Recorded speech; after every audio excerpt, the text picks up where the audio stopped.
Woof. Power woof. Power woof. Yeah, that's what I said earlier. Power woof. And yeah, and I've made that joke about my dog. Kicking over to live, ladies and gentlemen, boys and girls. We are getting ready for another Linux Gamecast Weekly, episode 533. Plenty to chat about. A little bit of drama on the Intel side this afternoon, this evening, but most importantly, Jordan is going to go see a metal concert. I know, it's exciting. Shocker. That's gonna be in 3 months. 3 months. I could be double dead by then. You're gonna have 2 AMD cards. Yeah. Mm-hmm. It's my goal. It's my goal now to just buy an AMD card every month until I run out of money. I mean, if you're clever about it, you can go on eBay and start with a really cheap one. No, that defiles the spirit of the exercise. Integrity, Pedro. Come on. Okay, all right, fair. Oh man.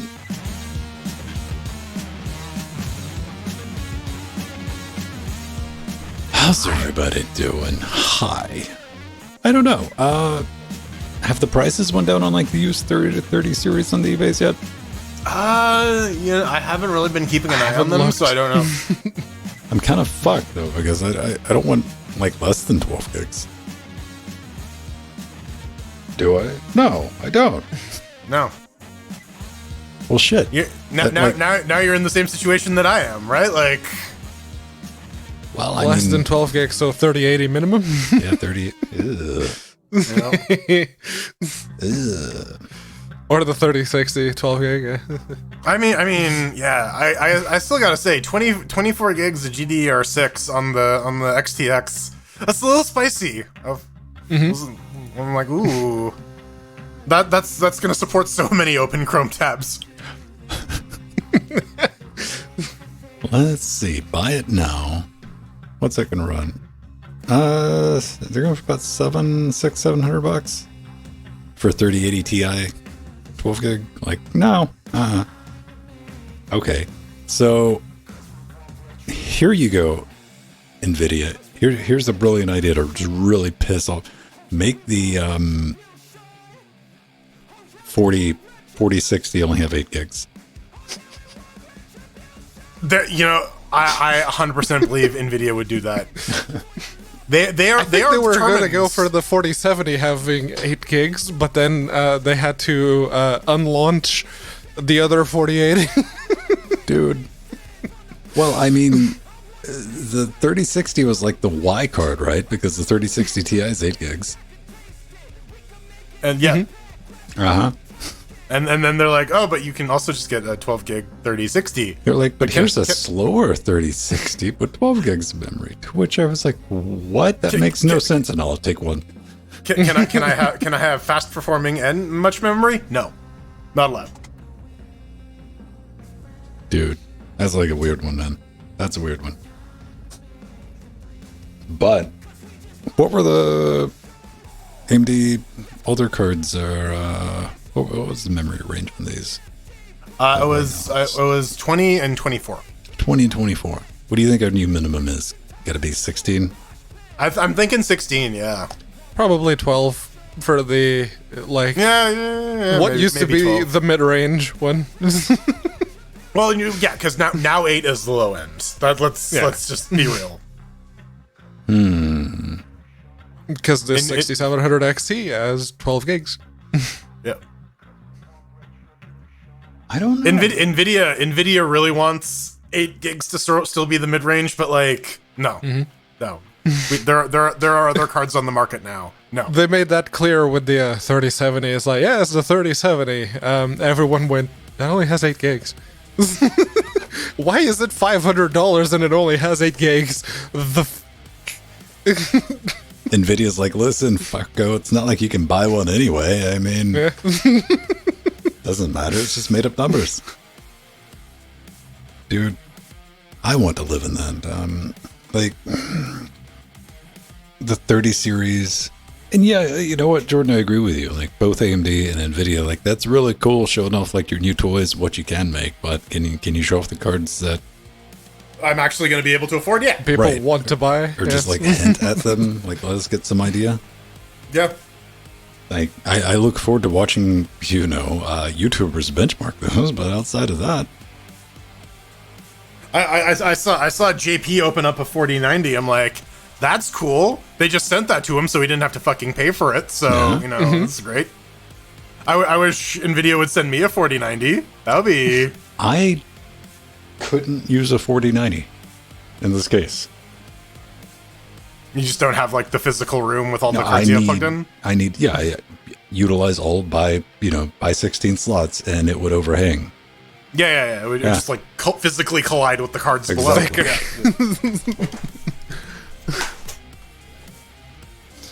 Like it was like looking at it, I was like, well, could I put it on the last by 16 slot and hang it off the edge of it? No, there's not enough room between that and the. I don't know. I may have talked myself into just buying a 6900 XT. Fuck. I don't know, man. Wait a few months. Come on. It's been this long. It's been this long, man. Well, listen. We've seen what happens when I early adopt. But in 2 weeks, they're gonna be like, hey man, They catch fire. they catch fire, or 2 weeks later they're like, oh yeah, and here's the TI version for $200 less with like 8 times the performance. you know what? Yeah. Alan, you got a good point. I mean, like the 4090 was like, man, like the water cooled versions make sense. You get effectively what is a 2-slot video card with the to account for the chunk of the You get like a standard dual slot, but then you got to feel like somewhere for the rad. And then you get it's like, oh look, there's another thing I got to worry about leaking inside the case. Yeah. although Oh, man, it is and hanging that upside video down, so card if is- it's gonna leak, it's gonna go down. Right on top of all the other cards Right. you have plugged in. Right? Yeah. It's like the card under my 3060 cost a lot more than my 3060, so yeah. A razor. Oh yeah, so I can smash it up against the case window. Just those Yeah. hands. Yeah. But now people can see my cool grill. Oh, there we go. There's the. Oh, that's not the furry Nano. That's the furry X. Yeah. No, the type one. What was it? The Vega 64 they made. Well, the AMD did one that was water cooled. You know that random ass card they made that they supported for like 20 seconds and quit making drivers for it. The Radeon 7. I think it's that one. It's the furry X. Nah, this one was like silver and long. It was after the Fury. It's Vega. The Yeah. only one silver that's like big that I'm thinking about is the Radeon 7. But that wasn't water cooled. The Vega 64 liquid cooling one. The I think that was Sapphire RX Vega 64. If I Google liquid cool Vega, that's what pops up. So Yeah, that's the bitch. Radeon 7. Yeah. AMD Radeon RX Vega 64. yeah. Okay. Yeah. Okay. This one. Like that looks like back in the day, but even AMD is like, yeah, we didn't really mean to make that, so we're just not going to support it anymore.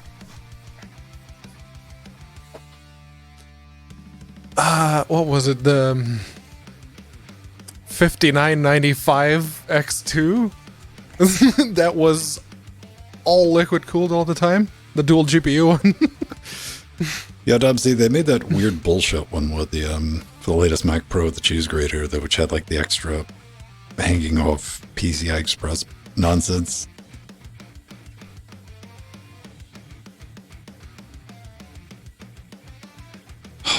Well, Scott, you know what? I'm sure those things go for extra money because they're collectible. I can put them on my shelf in the background and dust it.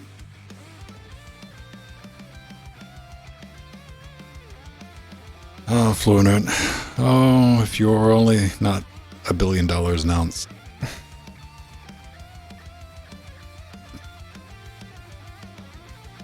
I don't know. Like, do you think we're going to see anything, Jordan, like outside of water cooling? Do you think we're going to have a breakthrough in cooling technology? It's a tricky one, right? Like, because what exactly are our options? They have like those laser cooling systems, but like that's not practical for cramming in a case. Yeah, like short of like slapping a big heavy piece of metal on it that has like either an external medium cooling it, or is just like it has a shit ton of exposed surface area. Like, I'm not sure. Like, unless we're gonna start getting like very ridiculous, like vacuum sealed pressurized like systems, maybe, I don't know. Like, what else could you do, really? Right? I don't know. I mean, I want to see if like once we start getting, I think TSMC's already. It might have been TSMC. I don't think it was Samsung. They were talking about their upcoming 2 nanometer nodes. At this point, is it not just like quantum interference? Like, like dealing with a transistor leakage at that size, I'm like, metamaterial level bullshit has got to start coming into play. Like silicon. Like, are you sure that's the same electron? You looked at it, so it might be a different one. Once you start actually having to like collide with the uncertainty principle as like an actual consequence of your work, you know shit's getting a little fucked, right? Like, you legitimately have to start developing your uncertainty. What is it? The Heisenberg compensators or whatever. Yeah, like when that shit starts coming into play, we're like, God damn. Yeah. Hello, Joe. Like, it's already kind of crazy that like we're already at that point in materials engineering where it's like, yeah, now shit's just not working due to quantum interference. Mm-hmm. We can't go smaller. It's we're so yeah. You know, there's like a version of Portal 2 co-op secret ending that we didn't get. Oh? Yeah, where GLaDOS is like got a bird, baby birds. Okay. Yeah.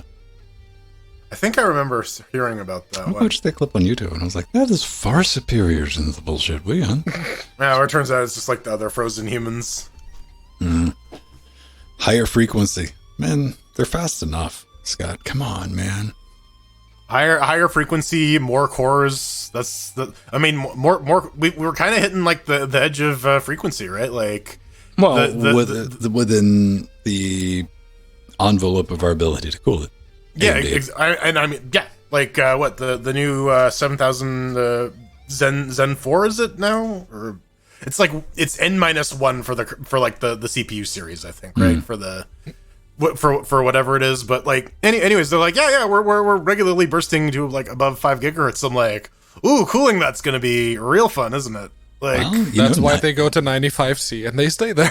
90 is the new 60, right? Like, I actually look forward to having a computer that like belches fire out of its exhaust like a fucking dragon. I called my computer Melis because he's a fucking angry dragon. This is Vermithor over here. Man, like things are gonna get interesting. Like, how many gigahertz do you like? But you know, with IPC improvements, you know that always throws a swizzle stick into the gigahertz, right? Yeah, and that's where the lower manufacturing nodes come in. It's like, yes, you can cram more processing into a smaller space, so then you have the same cycle will go through more transistors, so it will process more. I mean, like, there's also like let's focus on another performance or another metric for performance, because like, yeah, we have the fucking crazy fuck you single threaded stuff. Let's look at power efficiency, like what ARM and RISC-V are doing, where they're squeezing out some considerable performance under a much lower power and heat envelope, which I think is what we're gonna need as like shit gets more and more embedded. But then again, I mean, ARM starts getting really interesting when it gets fire breathing. Yeah. Yes. It's when the IPC performance starts matching up with what x86 can do. But then it gets real hot, like x86. But ARM's an interesting space, man. Complexity, yeah. Yeah, you got NVIDIA doing their thing. You got Amazon with a Graviton. Yep.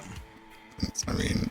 I set up Graviton for a thing, and I'm like, yeah, no, absolutely. Why would I pay full price for like a full x86 thing? I'm running a Python script, running on an ARM CPU. Yeah, I mean, it makes sense. Yeah, it's like it's a fraction of what it would cost otherwise, and like It runs Python marginally slower than x86 because Python's already fucking slow as shit. Hush. So, It's high level and easy to understand. that's why I use it, right? Like, I can pretend that I'm a real programmer when I'm not. Import thing. Strata. Yeah.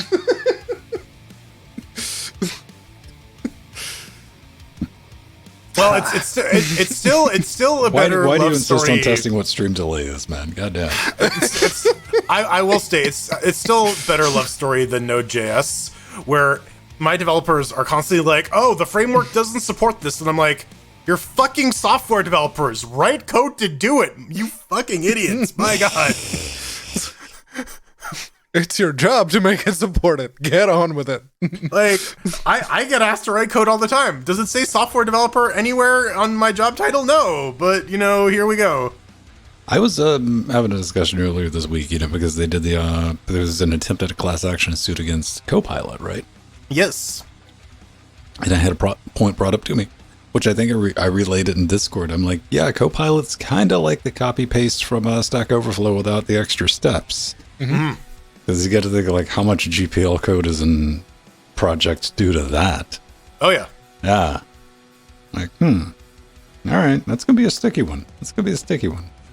And if reading that link that you posted on Discord, it's like, oh, so it's GPL, MIT, and Apache. If they can prove that it goes against the Apache license, then Microsoft. Listen, it's easier to ask for forgiveness than permission. That's been the rule forever. Here's the solution, Microsoft. Train it on your own source code. No. Then it gets real buggy and real crashy real quickly. Hey, man. Listen, they realize they can't train it on the code base that created Windows, because then every single Copilot created thing will immediately try to kill itself. Imagine just mashing up every piece of Microsoft written code ever, and then just hoping for the best. It's just a blue screen of death. Yeah. They called it Windows 8.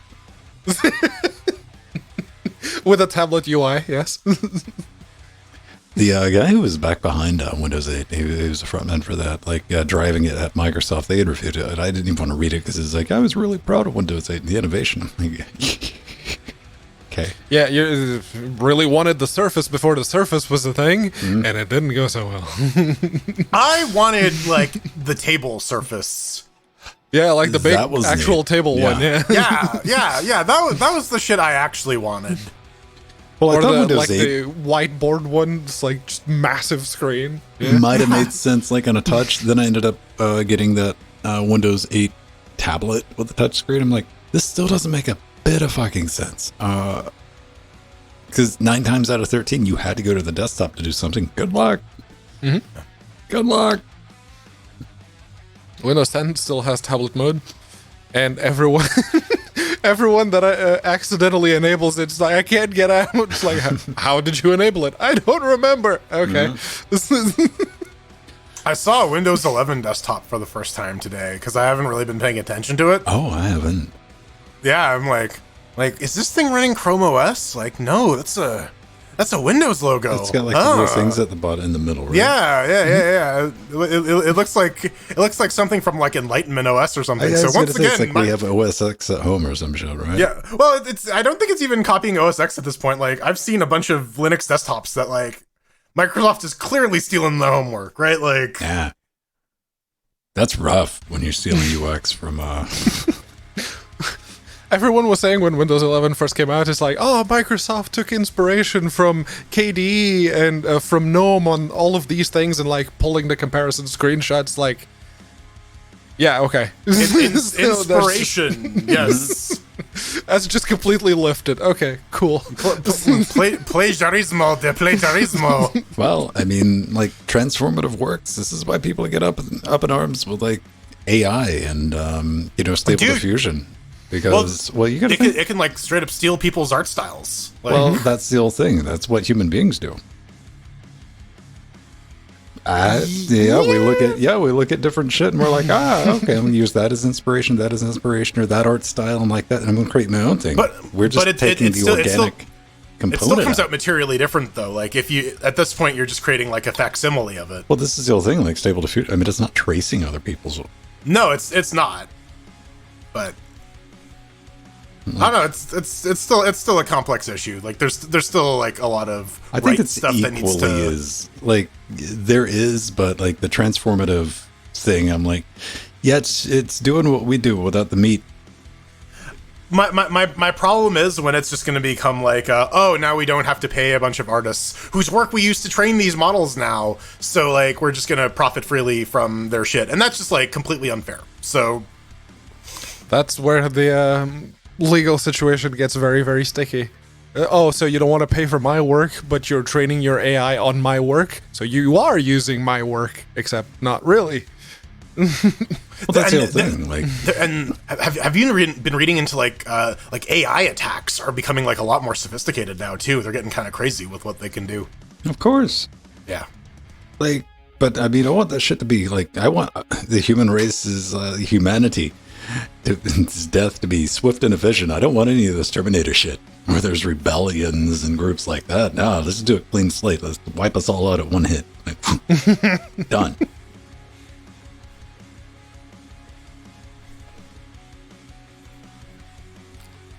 Like, I don't know, like, yeah, because on the one hand, it's really cool to just be able to, like, feed a bunch of prompts into a computer and, like, get some, like, actual content out of it. But, like, once that ceases to be a, once that ceases to be a fun hobby thing and starts being a thing to, like, screw people out of their hard work, that's when I take issue. Well, and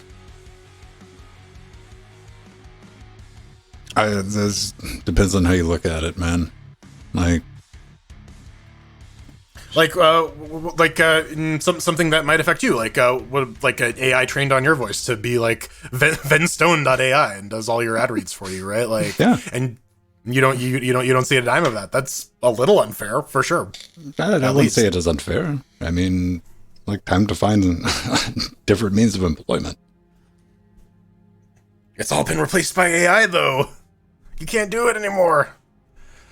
Google's having That's the thing. Computers do break down, and as good as AI is on the software side, the moment you start introducing any kind of autonomy on the Pedro, that's when it goes into Skynet. Yes. let me introduce you to this pile of nanorobotic swarm that I have created that is able to break down matter at a subatomic level area. Okay. and reconstruct more of it. So now we can just have the computers repair themselves ad nauseum with no human involvement whatsoever.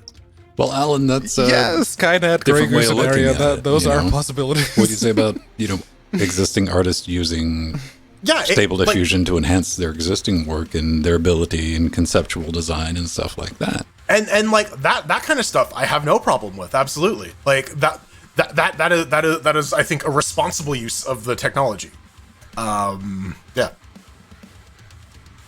But again, like, we're not going to solve it in like a series of sound bites. It's a complex, nuanced, technical debate. Yeah. The thing is like, laws, the legal and all that stuff, like, that moves at such a glacial pace. But by the time any decision or consensus is made, it's going to be way too far out of hand. Which is right. Like look at the DMCA, right? Like that was legislation made in like the 80s for back when like the internet was like two people connected via like a fucking phone line, and it was not designed for whatever the fuck this is, right? Photoshop filter. See, that could be an interesting use. You give Photoshop or whatever a base prompt, and it'll give you a very rough sketch, and then you start developing from there. Mm-hmm.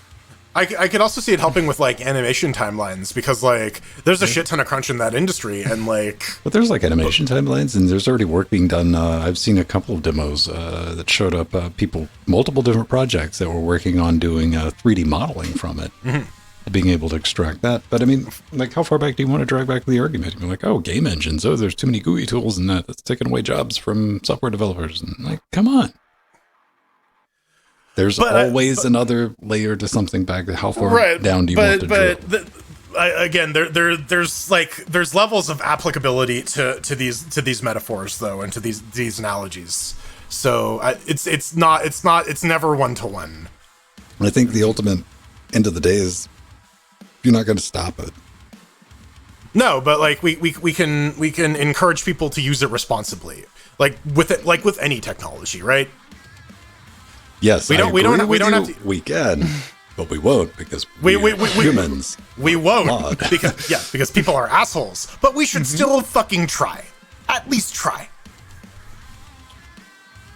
And then you get onto the legal side of it and you realize that even in 2022, and you see this cropping up constantly, where the legal side clearly hasn't caught up to the internet.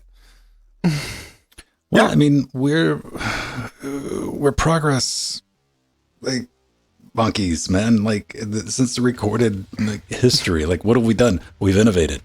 Like that's what we do. Create new things all the time, and the things that regulate. The law moving slowly is also kind of an artifact of that, right? Because like everything has so many unintended consequences. The presence of a thing spurs a million other completely unrelated innovations and the network effect just spreads, right? Like you can't just place arbitrary rules and then expect it to work out because but that's not going to stop us. No, it's not. Fuck no.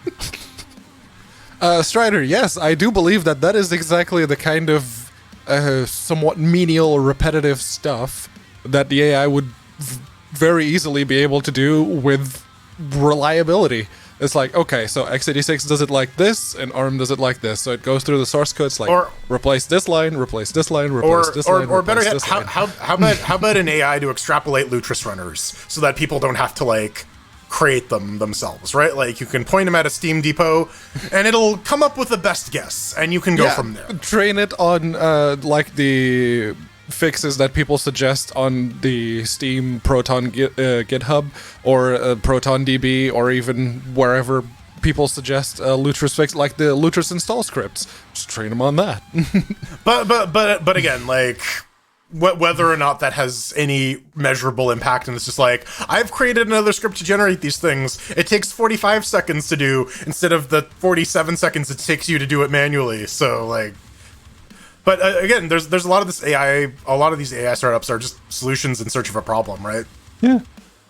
Hi, Snaps. It's like we found this really awesome thing that we want to keep on experimenting with, and we want money.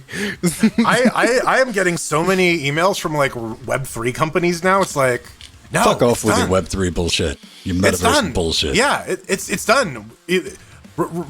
Remember when y'all tanked the GPU market? We're still mad at you for that. Metaverse bullshit. Still mad at you for that. Did you see the staged thing in Vietnam? The guy who was selling the GPUs on the sidewalk by the by weight. Yeah. That's why the 4090 is so, or the 4080 is so expensive. Right. Man. My God, like there is going to be a 4090. How much do you think that's going to cost? What do you mean? Well, because we got there was already 4090. That's what we're talking about. Yeah, that's the big one. Yeah, that's the big chunk. No, right. No, there was the 4080, and then there was the other non 4080. Right. That's where I'm getting mixed up. Yeah, there was the 4090 and the two 4080s, and then they unlaunched the 4080. There was the 4080 and the. Let's see how dumb they are. Right. All right, we hit the wall. All right, back it up a little bit. Back it up. Okay. All right. Well, we'll relabel those. Right. Okay. Can't blame us for trying. We had to check. Right. Yeah. My brain is too full of AMD stuff this week. The NVIDIA stuff got all squeezed out. Yeah, the 4090 Ti. They did release the 3090 Ti, so that will probably be a thing. The 40 series Titan. The Titan, except like the A is a 4. The Titan foreign. They haven't released Titan since Pascal. They're due. Which it was that was like the end of the Titan naming bullshit, because they released the Titan X, which was Maxwell, and then they released the Titan X, which was Pascal, and then they released the Titan XP with a lowercase p, which was also Pascal. They're just gonna like confuse everybody and like bring back and repurpose Vega. Oh yeah, the Titan V. I forgot about that. Yeah. They're like, don't play games on this, guys. This thing's totally not good for gaming. Well, so here's the thing though. Like we're only like 4 generations away from Nvidia going back to we're back on the 8800s, man. 8800 GT. It's never going away. It's never going away. It's a cycle, man. You got to break the cycle. Come on, Nvidia. I want the next one to be the Nvidia Fred. The Titan V that was effectively the Quadro, but instead of costing $10,000, it was $5,000. It would be really dope if they just made a carrier card that you could plug in the V series compute units, but make like consumer series of those compute units, but then you'd have to work out some type of cooling solution. I know. Doesn't the level 1 store have those shrouds that you can put a fan into that effectively turns passively cooled cards, like for servers and whatnot? The K series. Yeah. You can get the STL files to print one of those little fuckers on and flip it on the back end. By the time you get that thing sufficiently cooled with that fan, you're not going to want to be in the same room with it. Doesn't matter. Can you make an 80 millimeter fan scream? Absolutely. You mean for Mercy or just in general? No, for funsies.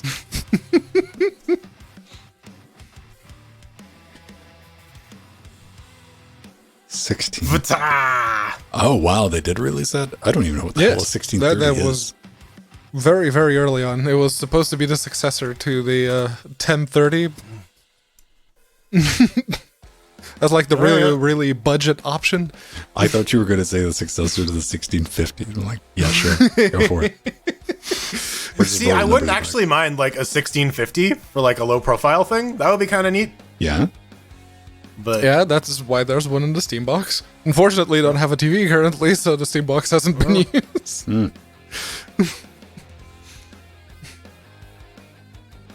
NVIDIA GTX 1630 review. An insult to gamers? Question mark. Yes. Man, fuckers need to insult gamers more. I don't know, man. That's just like the hardest thing. I was watching the AMD presentation. It was like, What's up, gamers? Yeah, we know your entire identity is wrapped around PC gaming, and I'm like, oh, I hope not. Oh, there we go. I wasn't dreaming it. NVIDIA did release the GeForce GT 1010. 1010. Okay. In 2021. Would have lost money on that. Like, get out of here. Your 1010. Do you 2 gigs? All right, 2 gigs. 2021. That was smack in the middle of the big fuck you pricing. How much are those going for right now? Those low profile? Looking at an upgrade. I that might work for a plan I got. 90, Elusive. no, 75 pounds. Not specs. Give me the GT 1010. Shooping. $92.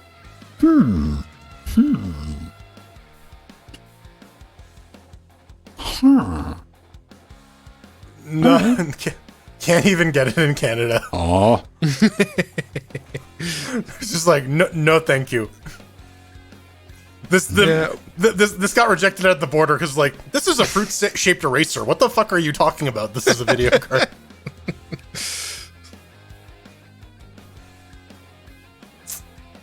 Yeah, I want to put a slightly better than integrated GPU in one of these boxes. But not much better. All right, you guys ready? Yeah. Might as well do it. All right. Why not? What's this song called? Drowning. Drowning. Mm-hmm. Okay.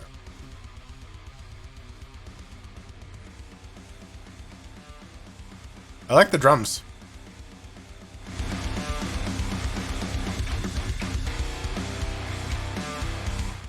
Nice little beat boop music. Yep. You know, K-pop. Yeah, man, that new BTS album, that's a weird one. They took a left turn. I'm down with it, but like, yeah, not what I was expecting. They've made their money with their popsy songs that's got girls all over the world, and you know, gay guys as well, fawning all over them. No, you know what? I would go buy a single with like, yeah, BTS featuring Meshuggah. Yes, yeah, right. Like I want to hear that. I don't know, man. Like the whole K-pop thing, J-pop. Who was it? Like Baby Metal. Somebody like tried to show me that. Like, isn't this fucking great? And I'm like, not my jam, man. Well, K-pop is literally just like early 2000s R&B. It's like the same. The dudes who are producing like Usher and those guys moved to Korea, and they're producing those guys now. So, all right, yeah. So if you like that kind of music, that's no. basically. I don't know. Not you specifically. The global you. If you're How if you're did all you about know? the remix to Ignition, Spooky House, something like that. I don't know. All right, ladies and gentlemen, let's come on, Mike.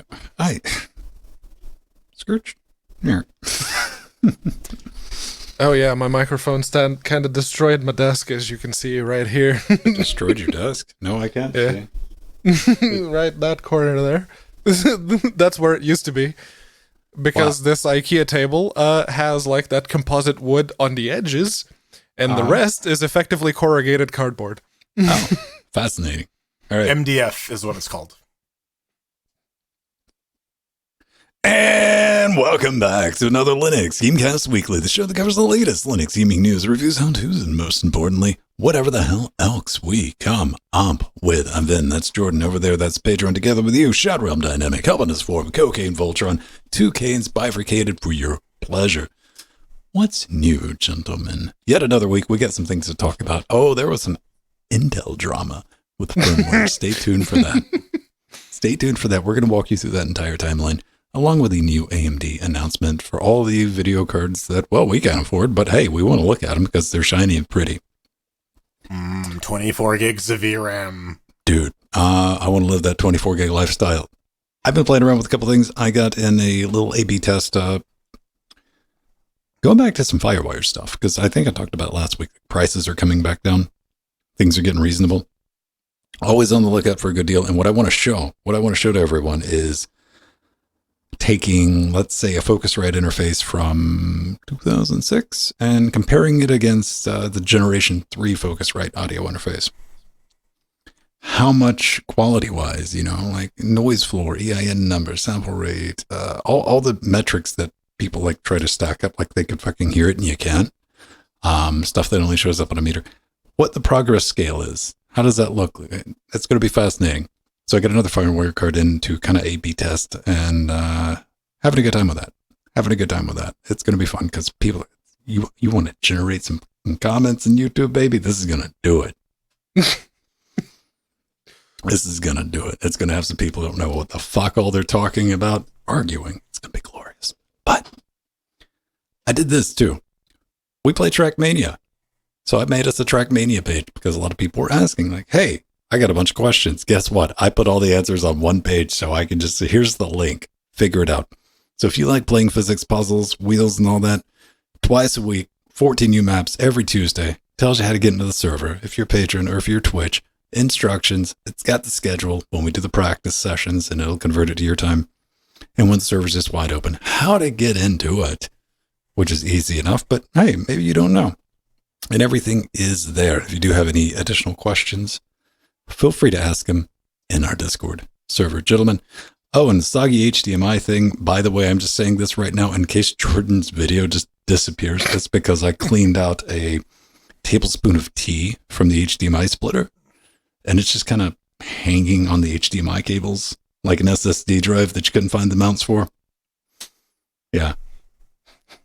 Or there's no roll of duct tape handy.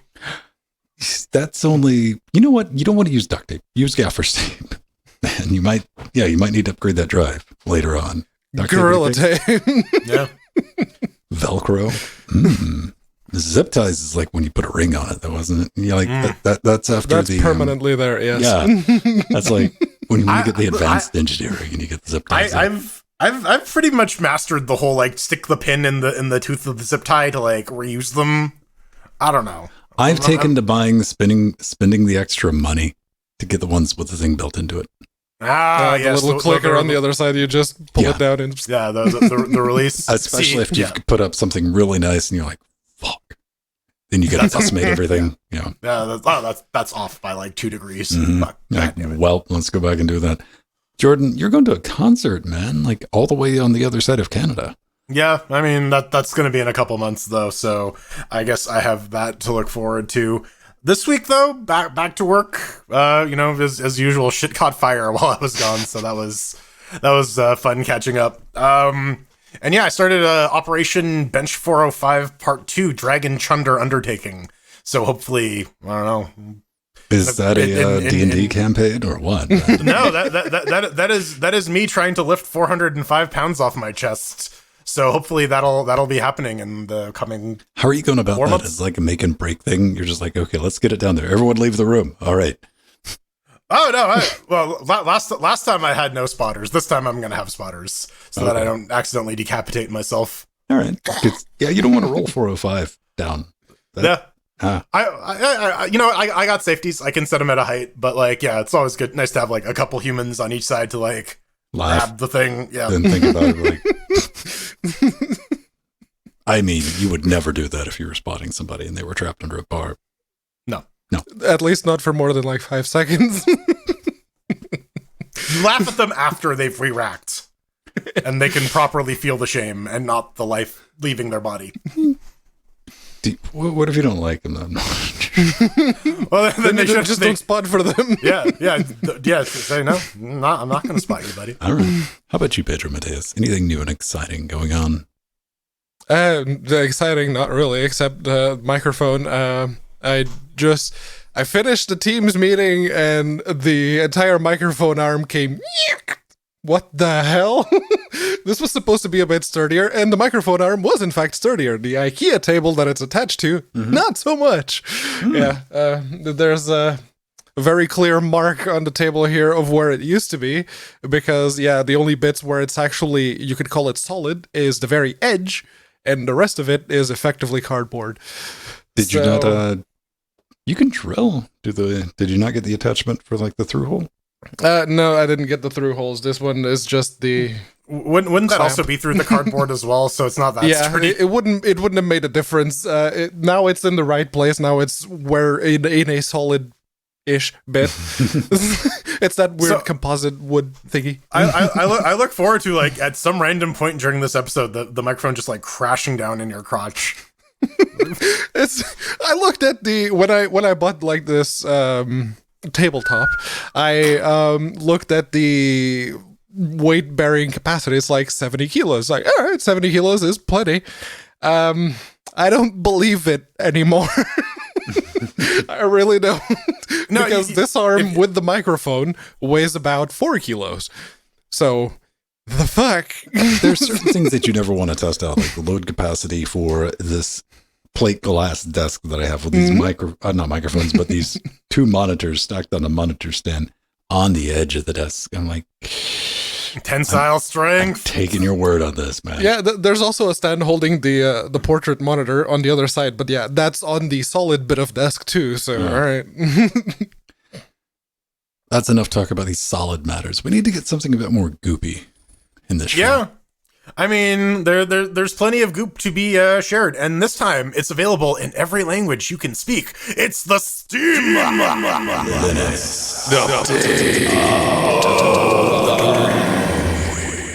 Yeah, there's some new translation stuff happening on the Steam client now. So they now have all the 100 odd languages they support. is now a search criteria. You can, and they have a couple of ways of managing that. You can set primary languages for your main preference, and you can also define more than one secondary language.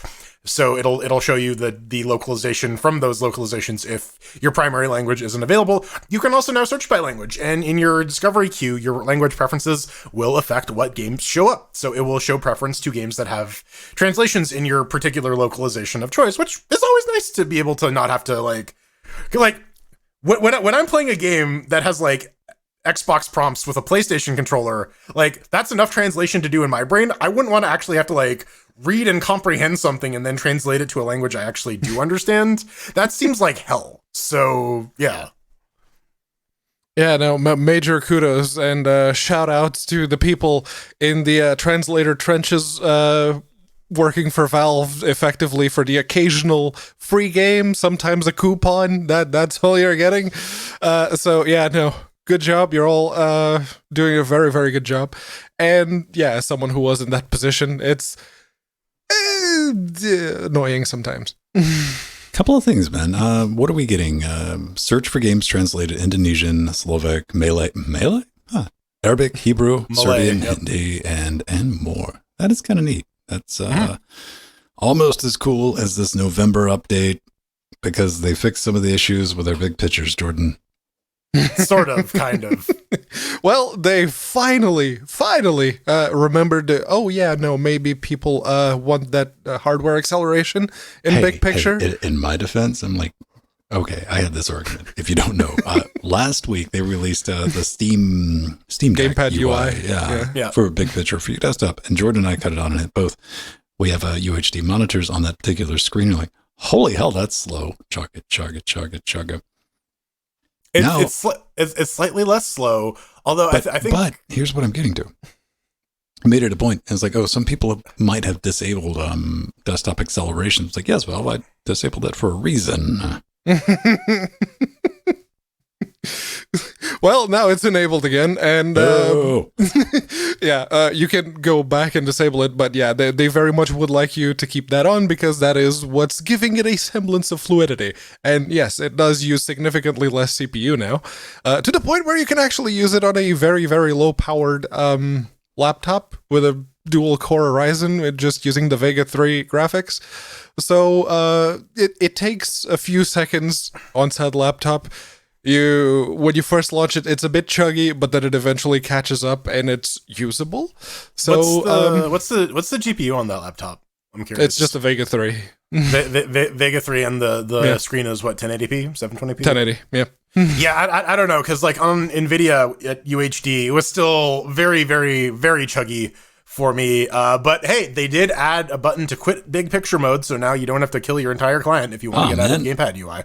And yeah, if you hit the big picture mode icon, it brings up the new one, which is thanks, Satan. Add controller types. Each you can optionally choose to use a Nintendo style layout, which will flip the A and B buttons and the X and Y buttons. Which I've seen a lot of people asking about. Yeah, a lot of people who are used to the Switch or the Game Boy or the Nintendo DS's. Yeah, that makes a lot of sense. You don't want to alienate people in Japan who have been using that particular layout for years, not just on Nintendo, but also on PlayStation, where the circle is to confirm and the cross is to go back. Also, I gotta say, like, these Switch Pro controllers are actually really nice controllers. Are they like, $90 nice? They, you know what? They're about as good as any other $90 controller I've used. So let's put it that way. We'll be diplomatic about it.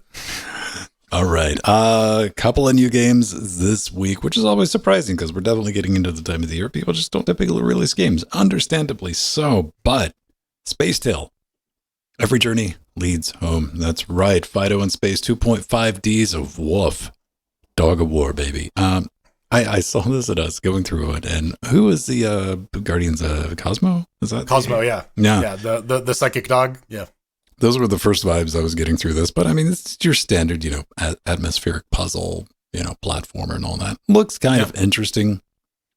But here's one thing I want to say. I just want to bring this up like right at the get-go. The video looks nice and all that. What's up with these Windows-only demos lately? And I'm not calling this game out particularly. This is not your problem, Space Tale, but we see game that will have Linux support, native Linux support, but Windows-only demos. Like, Yeah, I don't know. It is seems that like a demos. Steam mechanism? No, because we've seen native Linux demos before. I think what it is, it's just like an afterthought, right? Like you're gonna spit out a demo as just like, hey, we need to have one on Steam just so that like we can have people try A out the one-time game. thing that never gets updated, and then Yeah. people point out in the forums, it's like, yo, the demo has been updated for a while. You got to Right, attack and so- not an at. And so yeah, you spit out the Windows demo, and then you forget that you may be supporting other platforms because they're less than 1% of your sales or something. Steam Deck. Yeah, but this one seemed kind of interesting because you have there's a detective mode thing to this as well, where you can like use the dog's senses to solve puzzles. It seems pretty neat, and it's a little pricey. $22.79 Canadian. It's on sale 20% off now for $18.23. So what, like $15 US right now? More like $20. Well, Right. it's on sale, but It is on sale over here. It's usually £15.49. $19.99. Yeah, it's $15.99 on sale. oh yeah, And it's, $12.39 on sale. But yeah, no, big thank you to the publisher and also developer, Long Term Games, who sent us some keys. So thank you very much. We will definitely be having a look at that very, very soon. All right.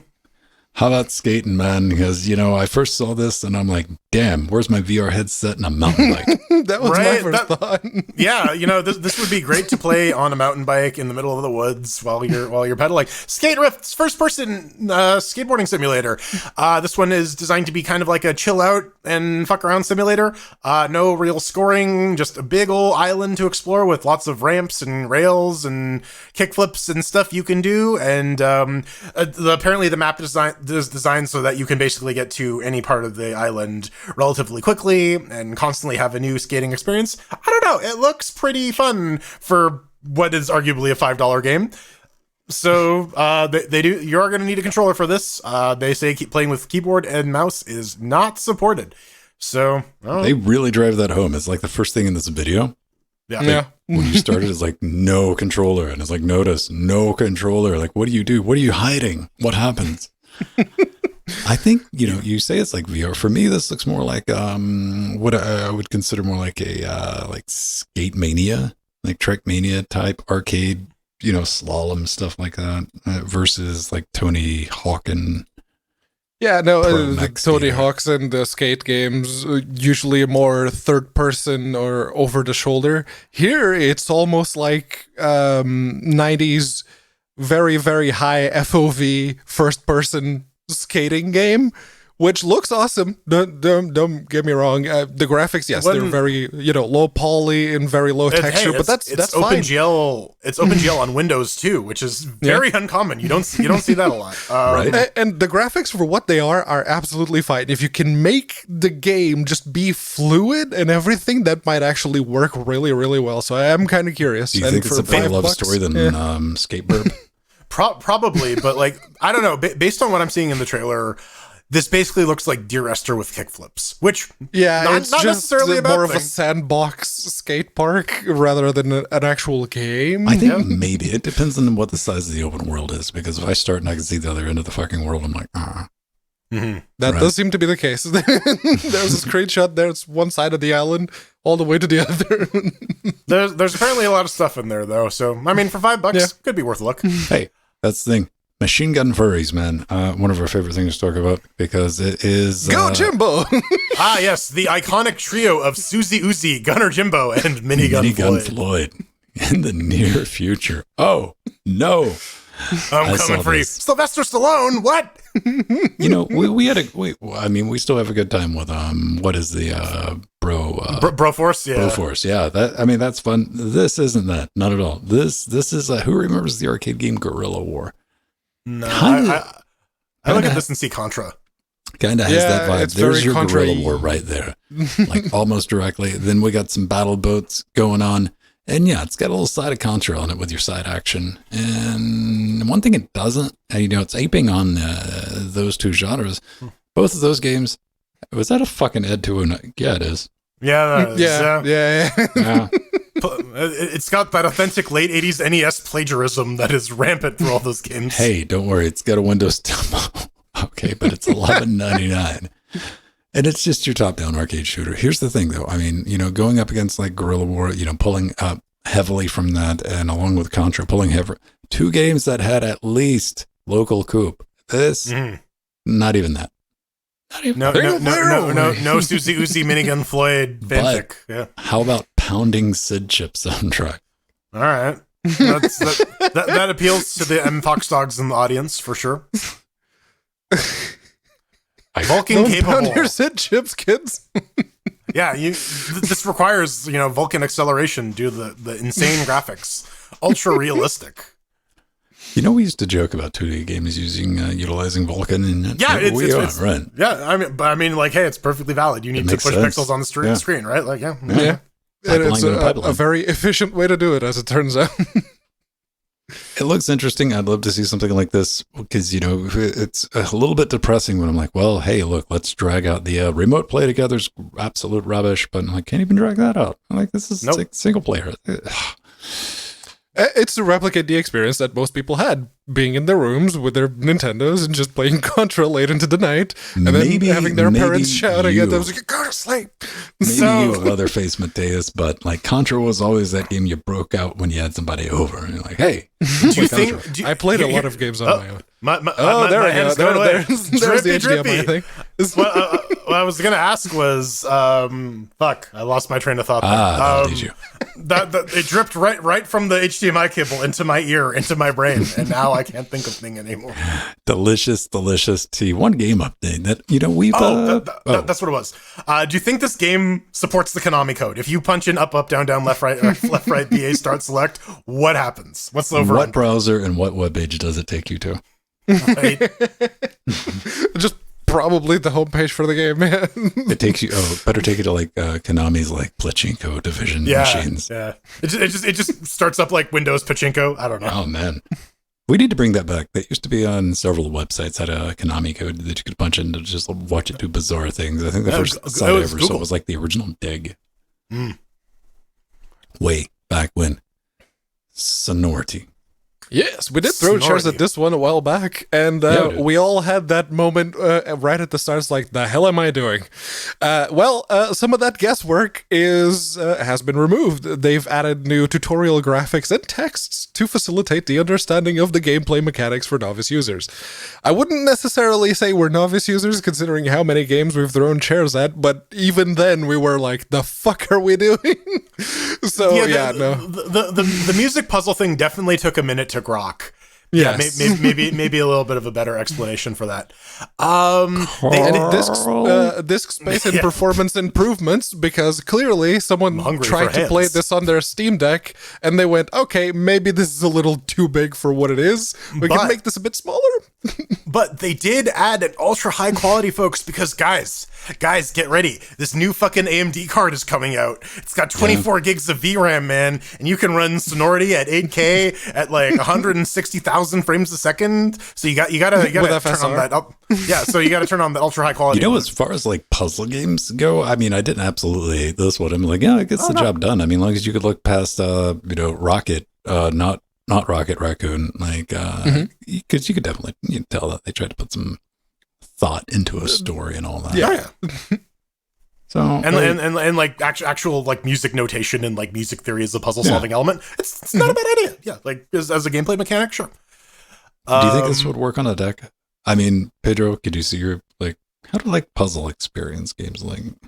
Seems to have had that deck. This one would probably require, if you're out and about with your deck, you're going to need headphones, which the one other deck that I have seen out in the real world, the person was playing it sitting in front of Tesco's. It's like 14-year-old kid. And they did not have headphones, and they were blaring that speaker. So people are just doing that more. I don't know.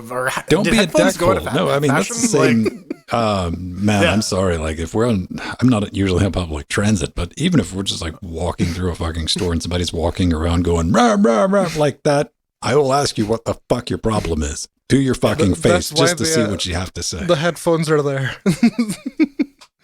That's what I use the little hole at the back of the Dex case for. It's where you store your headphones. Okay. Okay. Yeah. I guess we're done talking about Got that sonority. shit cleared up finally. Yeah. Coming up next, turns out the only way you can update your Intel GPU firmware is if you install a new AMD GPU. Shock. Find out more. No, I wanted to okay, there's like some weird ass engineering like 486 motherboards. Do they make a fucking 486 with a by 16 PCIe unit? I'm sure Yeah. that exists. Yeah. There's probably enough old machinery that's running one of those. Okay, that's what I wanted to fucking break out on Intel. Like one of those, like a 4060X. It's just said Intel, right, bitch?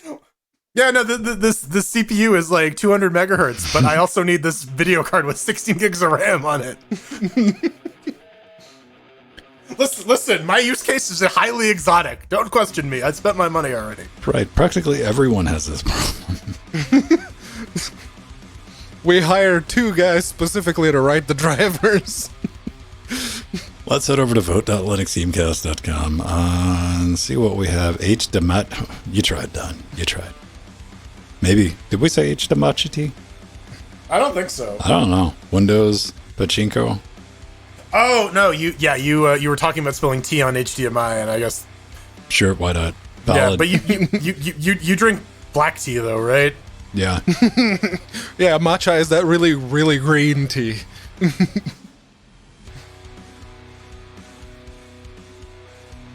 Speaking of, I need a drink. I'll be back. I don't know. Green. I don't know. What does have more caffeine? Green tea or black tea? I mean, you're fucking squinting. It's the same leaf, man. I don't know. I managed to find a tea that I liked recently that I didn't immediately want to spit out. Rooibos. Red tea. I don't know if I can, like tea, basically, I just buy black tea and, like, tastes like black tea. I'm the same way with coffee, though. I don't mind, like, occasionally getting something that's, like, boutique. Like, oh, yes, I can really taste the, whatever in that. I usually just do, like, a splash of cream with the coffee. Green tea is okay, but green tea just dries my mouth out too much for some reason. I'm always like... And the thing you shouldn't be thinking after you get done drinking something is like, I need something to drink. I mean, maybe that's your thing, though. But then again, I consume a lot of liquid, so I'm sure like a cup of green tea would be tight, right? Tight, right? Could be tight, Right. wrong. Right and tight. Right and tight. Tight. Toit like a toiga. You think we'll ever get a space? But I don't know, man. Spaceballs too. Yeah, I'd be down with that. I don't know, like... Do we live in a society, Batman? Yeah. I'll take societies we live in for 200, Alex. Like that, I'd like Spaceballs. There's a bunch of Mel Brooks projects that I wouldn't mind seeing the sequels to, but... The Producers too. Autumn for Hitler.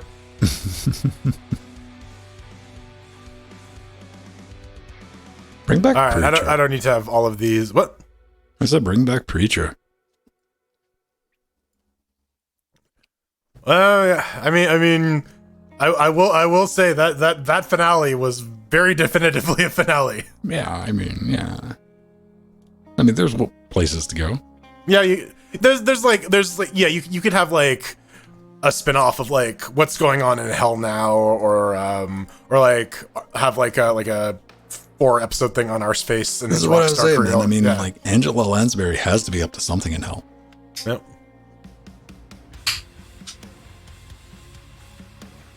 Jeopardy. Tesco cream soda.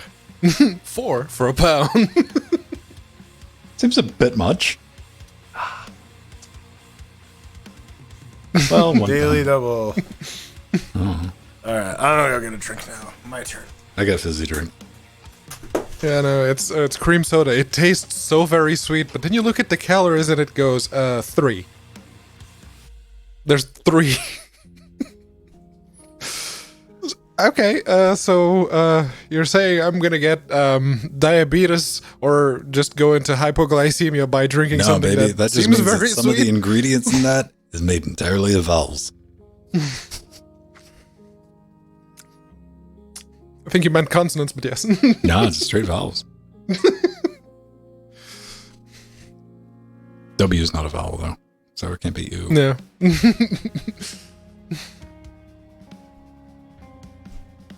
But yeah, no, Tesco cream soda is actually not terrible. That's what I look for in a soda.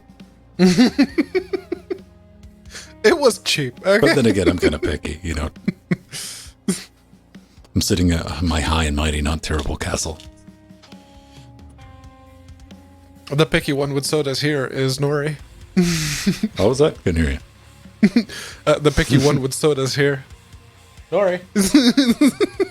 Yeah, probably asleep. Oh, that's good. I got that one recorded.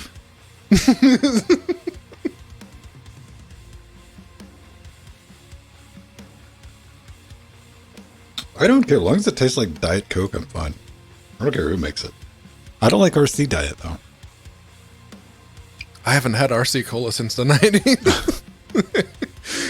There was a place where we used to go. There was a bar near the beach. Mm-hmm. It was that place was really run down. Is the kind of place that nowadays would never be allowed to stay open. But Yeah, but I kind of expect that if I'm going to a beach bar. I'm like, that Yeah. should better have some, it better be a bit, that dive type thing going on, like a little sketch. yeah, they had ice cream. It wasn't like the equivalent to Happy here.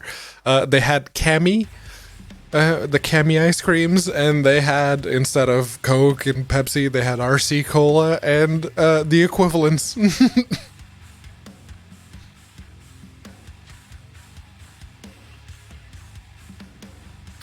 Yeah, RC, what other types? Like, whatever store I'm in, usually the store brand's fine. I don't think I've had any, really bad store brand. But again, my target here is something that tastes vaguely like Diet Coke. That's pretty easy to do.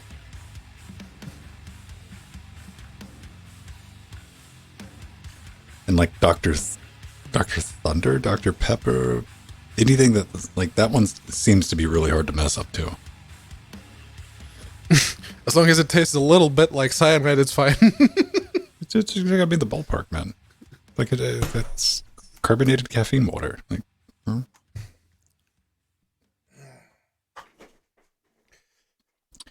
Yeah, non-caffeinated. Well, non-carbonated soda is wrong. But it's not soda if it's not carbonated, right? Yeah, it's just the clacky aftertaste flat drink. Let me say this: non-carbonated cola. Okay. Yeah, just like flat water mixed with the cola syrup or whatever. Yeah. Like the one you get sometimes when you go to Burger King or whatnot, and the carbonated water hasn't been carbonated in a while. This is why I'm not buying a soda. I've approached this 2 or 3 times, getting my own carbonator. I would be ill. I'd be carbonated in everything, man. It's why are you buying orange juice? Curious? I mean, it's basically C+. Yeah, Fanta. those pressurizers you can get that they recommend that you only use water with them. C+, it's an orange drink. Is there an orange? Of course, there's probably an orange drink just called orange drink. Oh, yeah. Probably a non-native English-speaking country. This might be a Canada thing. I don't know. Oh, C plus orange, all right. Huh. They have other flavors too. I don't know. I would just expect Python to be next to that or some shit. C++, yeah. Yeah. C negative. Yeah. Type C negative. Uh, That's our modern day typo negative cover band. I'd Type go C see if I negative. could, type C negative. It's the original C, man. What does the C in the C programming language stand for? Crap. It's the crap programming language.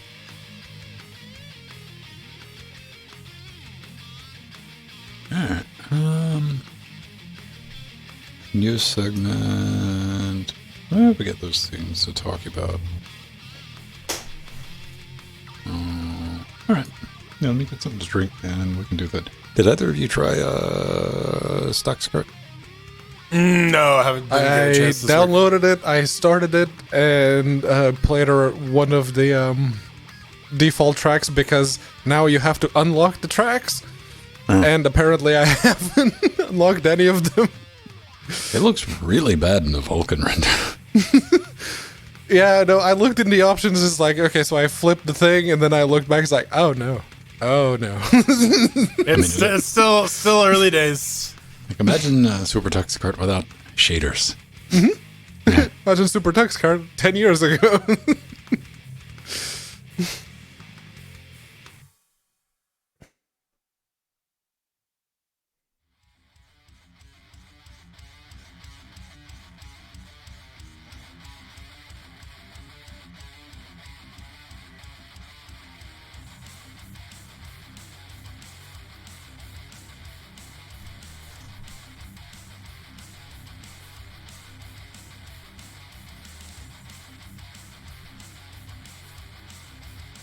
I want donuts.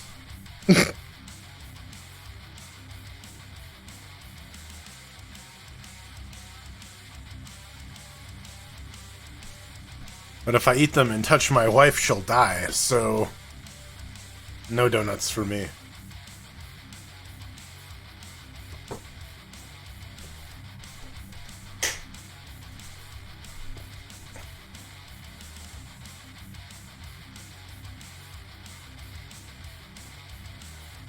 Adult ingredients like what? Paprika and spinach and motor oil.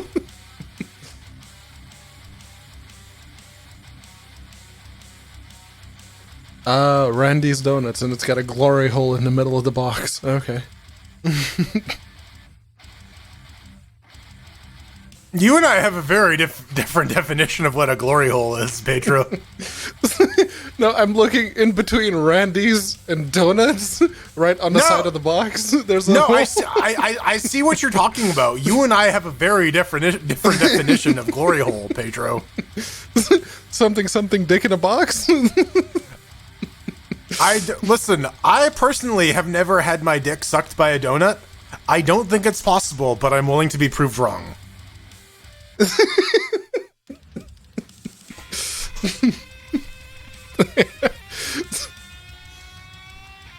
This is not a hill I'm willing to die on.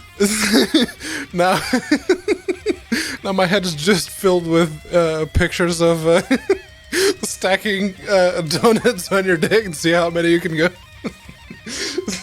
The answer is half a donut.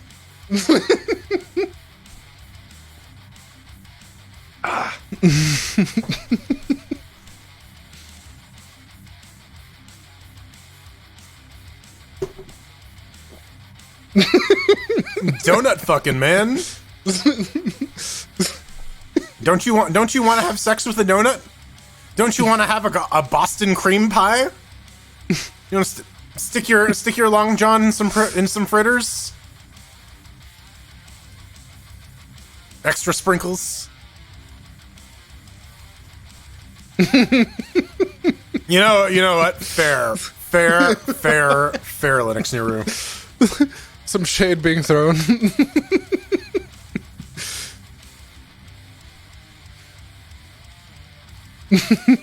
Alex Skittles, he fucks donuts. Stick it on his gravestone, baby. R.I.P. Sibs, he fucks donuts. Yeah. LGC cares. Good for you, Strider. I've actually been curious. I'll admit, I've been curious about Minecraft Dungeons, but whenever I look at the price, it's like, nope, not gonna happen. No.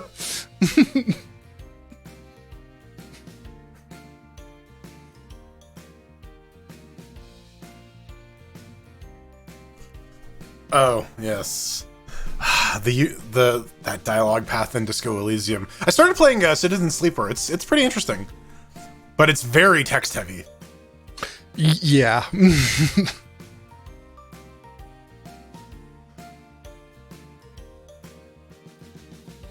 Yeah, but I don't know. The YouTube video popped up where it's the I'm gone. I'm moist. I'm too moist. Oh, Pedro, help me. I'm so wet. Help me get out of these soggy, wet clothes. There's clinging to my body. I'm just glad that that particular censorship bar includes both the OBS bit and your actual physical monitor. Oh no, my pants were eaten by monsters. Whatever will I do? Oh no, I'm stuck in this dryer. No, I think that the splitter might have actually died. Maybe. Is dead. So moist. What's wrong, Jordan? Why are you so dark, man? I'm sopping wet. This is too lewd for Twitch. You can see all 3 of my nipples through my shirt. That's interesting. That's actually proper, Dad. All right. Allow me to investigate. So now we just need like a VTuber rig, but it's just like a Canadian South Park version of me. Mm-hmm.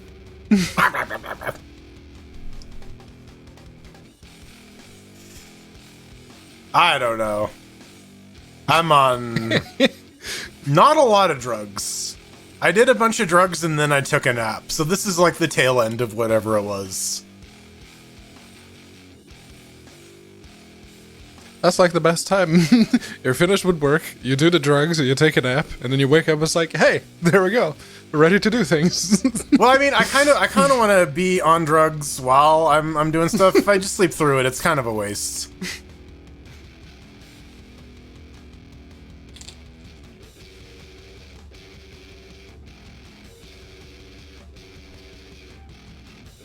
I was during university and actually experimenting with things. It was a long time ago, don't worry.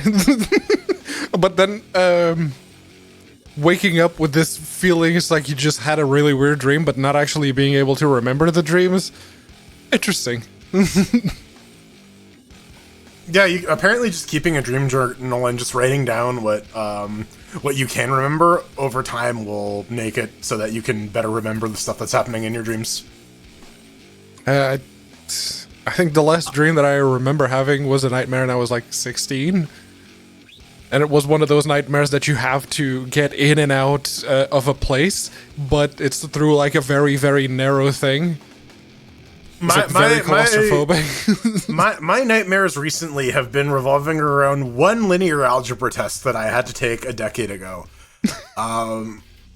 And it's either going in unprepared or trying to find out the grade because I'm super stressed out that I failed it. And then I had one this week where I was trying to find out what the grade was, but also I had to catch an airplane and I was at the airport too. And every time I try to check when the flight's leaving, it's like, oh, I should check my grade, but I need to check what time the flight's leaving, but I gotta check my grade. And yeah, this is how I get no sleep at night.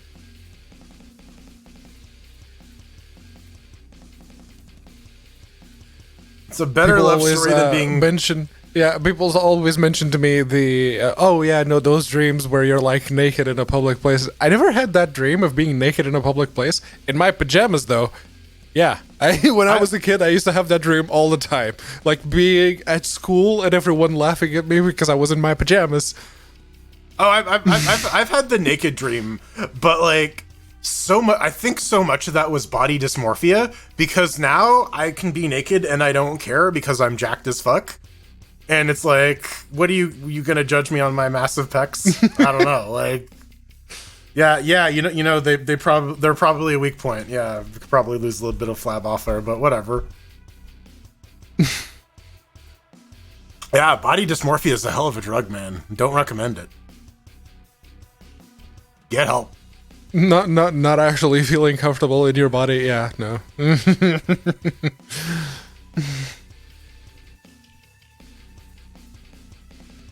I mean, for all I complain about, my right hand not being exactly developed and not being entirely happy with the big chunker of a nose that I have, I'm okay with my body. Well, see, now my body is the void of space, so I can't be conscious about it because it contains everything now. Before you have no body. You have evolved. You are now just a consciousness. I am now writ on the very material of the universe itself. Well, the internet, but we'll get there. No. It's the universe. This is what the black screen means. Listen, you're all just figments of my imagination anyways, so... Still have school dreams in their 50s? I don't know, I hope at some point I will start remembering my dreams again, because it's been years. It's because you're not waking up in the middle of your REM cycles. You're actually letting them come to completion. Yeah, probably.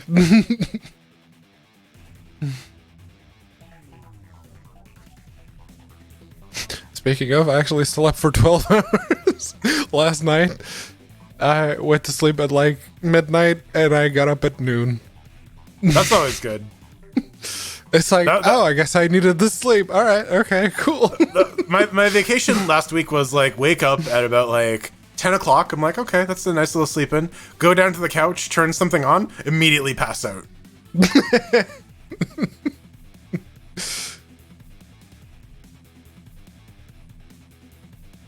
I don't know, Strider. Am I seated next to you? Am I seated behind you? And am I kicking your seat? Am I in front of you and I'm just farting nonstop? And so all you smell is farts?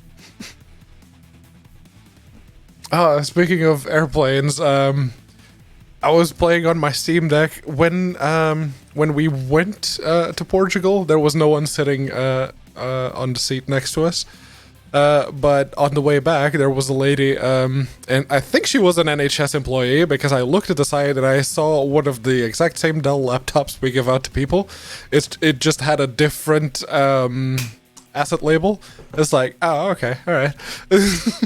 But when the plane was going in for the landing, I noticed that she put her laptop away, but her face, I could see her nose, and it was pointing directly at the screen of my Steam Deck. It's like, okay, I guess lady likes Vampire Survivors. All right. Or she's just trying to figure out what the fuck you're playing. Like that too. I definitely do that sometimes if I like catch, like if someone has like a Game Boy or something on the bus, I catch what they're playing. Like what are they playing? Do I recognize that game? Okay. Yeah. About how I lost the hand to rabbit hamsters. I don't know. I guess I was always, for all the mistakes that my parents did, that's one of the things that I think they did right. Is they told me, it's like, look, you're different from people, your right hand is not properly developed, but that doesn't stop you. That doesn't stop you in any way, shape, or form. You can do everything. Just, be more careful about it. And that kind of stuck. So, yeah. Although, as I grow up, I started to realize, oh yeah, no, this world was made for people who are right-handed. If you have something that prevents your right hand from working properly, it's noticeable. Shit's real noticeable.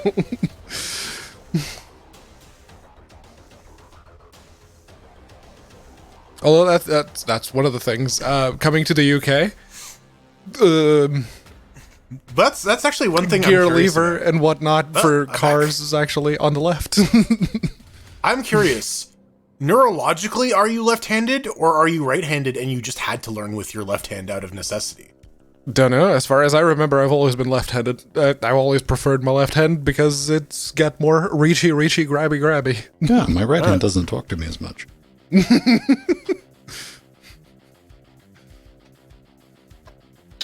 Okay, here's a pro tip. When you get the backup HDMI, make sure the box isn't fucking empty. Pro tip. Ah, missing guts is always kind of crucial stopper. Well, I had like the packaging for it, which I just went and grabbed off the shelf, and I'm like, yeah, I got the backup in here, and I'm like, well, there's nothing in the box. Lovely. Yeah, because you probably took it out earlier. Well, this is like the real thing, because I'm usually pretty good about putting shit back in the box and keeping it organized. So in case, bullshit situations like this. So what we did is we resorted to just one HDMI cable running directly into it. I had to go find one that was long enough. Yeah. But I have a closet of HDMI cables now, because you have shit like that. I think I have more spare DisplayPort cables than HDMI cables. I have frighteningly little DisplayPort cables. I think I have like, one, maybe two? Last time I sorted through these drawers and the ones over there, it's like, oh, that's a lot of DisplayPort cable. What do you get DisplayPort cables with? I think that's like the thing, though, right? Monitors, right? Monitors, yeah. But those are always like the bullshit ones. They're like, it's that long. Yeah. Oh, this one, the AOC 144 monitor, that comes with a 2-meter chunk of a DisplayPort cable. That's a thick-ass cable. I have one, like, it's an extension. It's silly, long, whatever it is. It's like 3 or 4 meters. And I keep looking at Jordan's monitor, and it's not on. My brain keeps flipping the fuck out. Darkness imprisoning me. All that I see. Well, I need to check some things here. Because I think you are, need to be resized. No!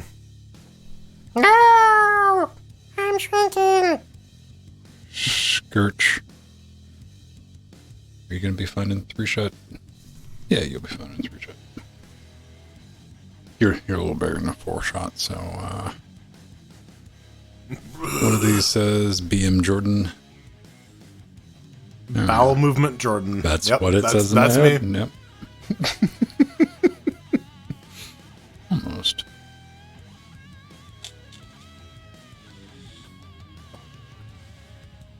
There we go. Oh yeah, that's the thing that I got What'd you this get? week. Because they were on clearance, because this model is end of life now. It's a Voopoo Drag Max.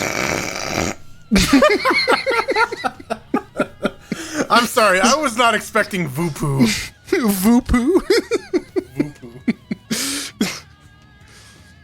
Yeah, no, they were on clearance day.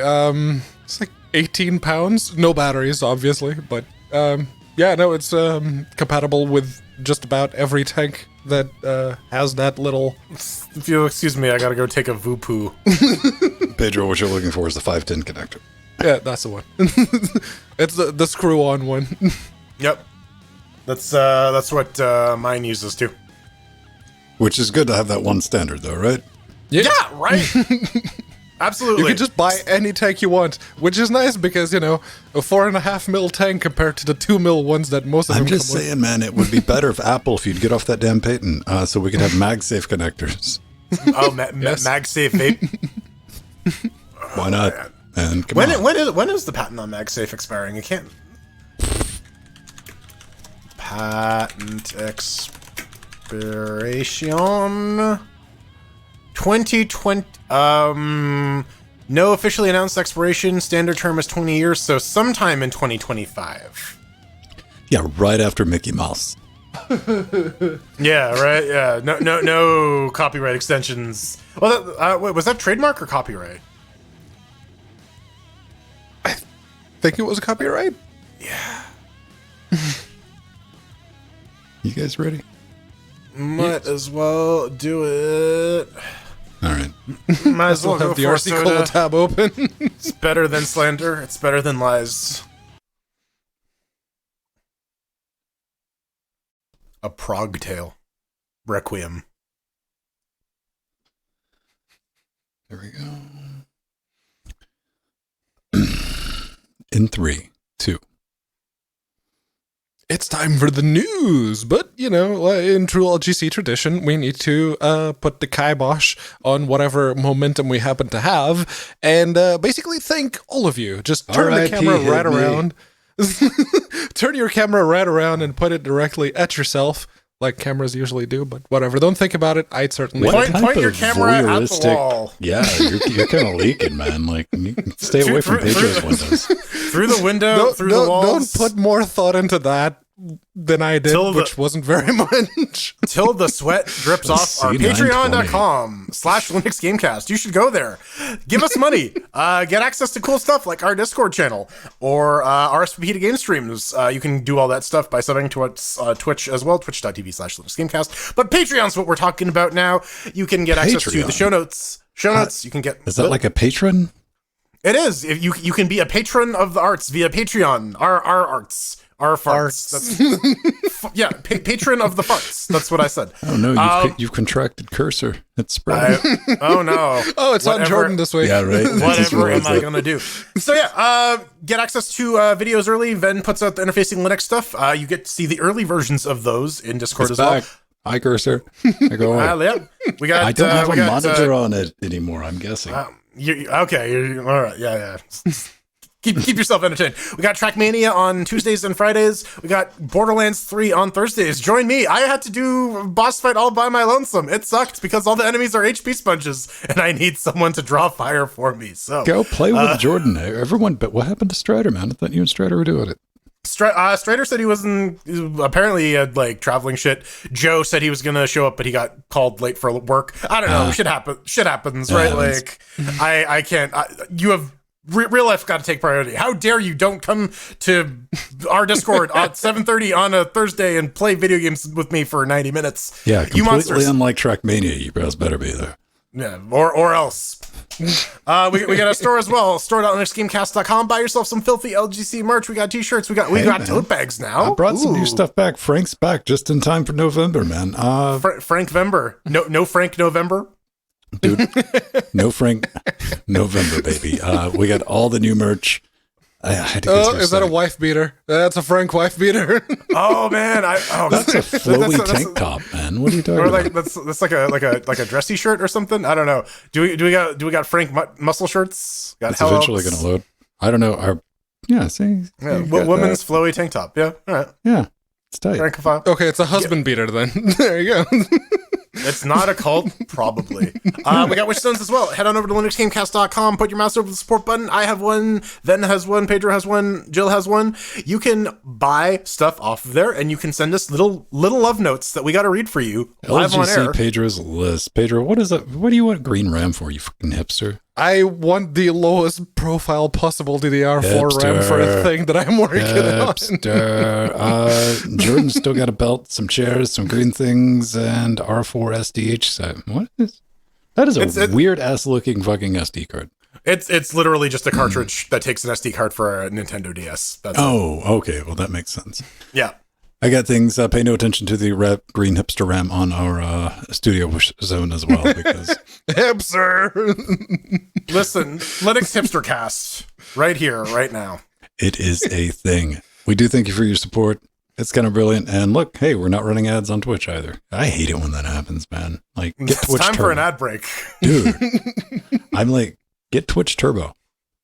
Twitch doesn't even mention it, man. I don't know how they even turn a profit on that, but that just gets rid of the ads. It's probably because they don't. That's the sad reality of it. But they're not terribly bothered because Big Daddy Bezos is funding. For now. AMD announced the thing, and we were all excited because we've been patiently waiting. NVIDIA did their thing. Intel kind of did their thing. Then we're like, okay, hold. Let's see what AMD has to say. Yes, and what they have to say is marginally impressive. So we got the announcement on Thursday. It was for the 7900 XTX and the 7900 XT, both with some pretty impressive memory units. They got 24 gigs on the XTX, 20 on the XT. Shit ton of stream processors. There are lots of red bars on their graph. Dual AV1 encoders. all sorts of fun stuff coming to a scalper near you this December. For the low price of $8.99 and $9.99 USD respectively, which I was holding out. I saw the 4080s, I saw the 4090s. I'm like, I'm not impressed by the price performance. Let's see what AMD has. And it's still $1,300 Canadian on the low end. So that's really rich for my blood. I guess we got to wait on the digits for the 7800 and 7700. But what I really want to know is, because XFX makes these cards, right? So if we're going to have an XFX ITX XTX, or will it forever be ATX? Probably, yes. I don't know. I mean, I watched the entire thing like you guys did. We kind of had a viewing party in our Discord. Everyone on Discord was watching, yes. Yep.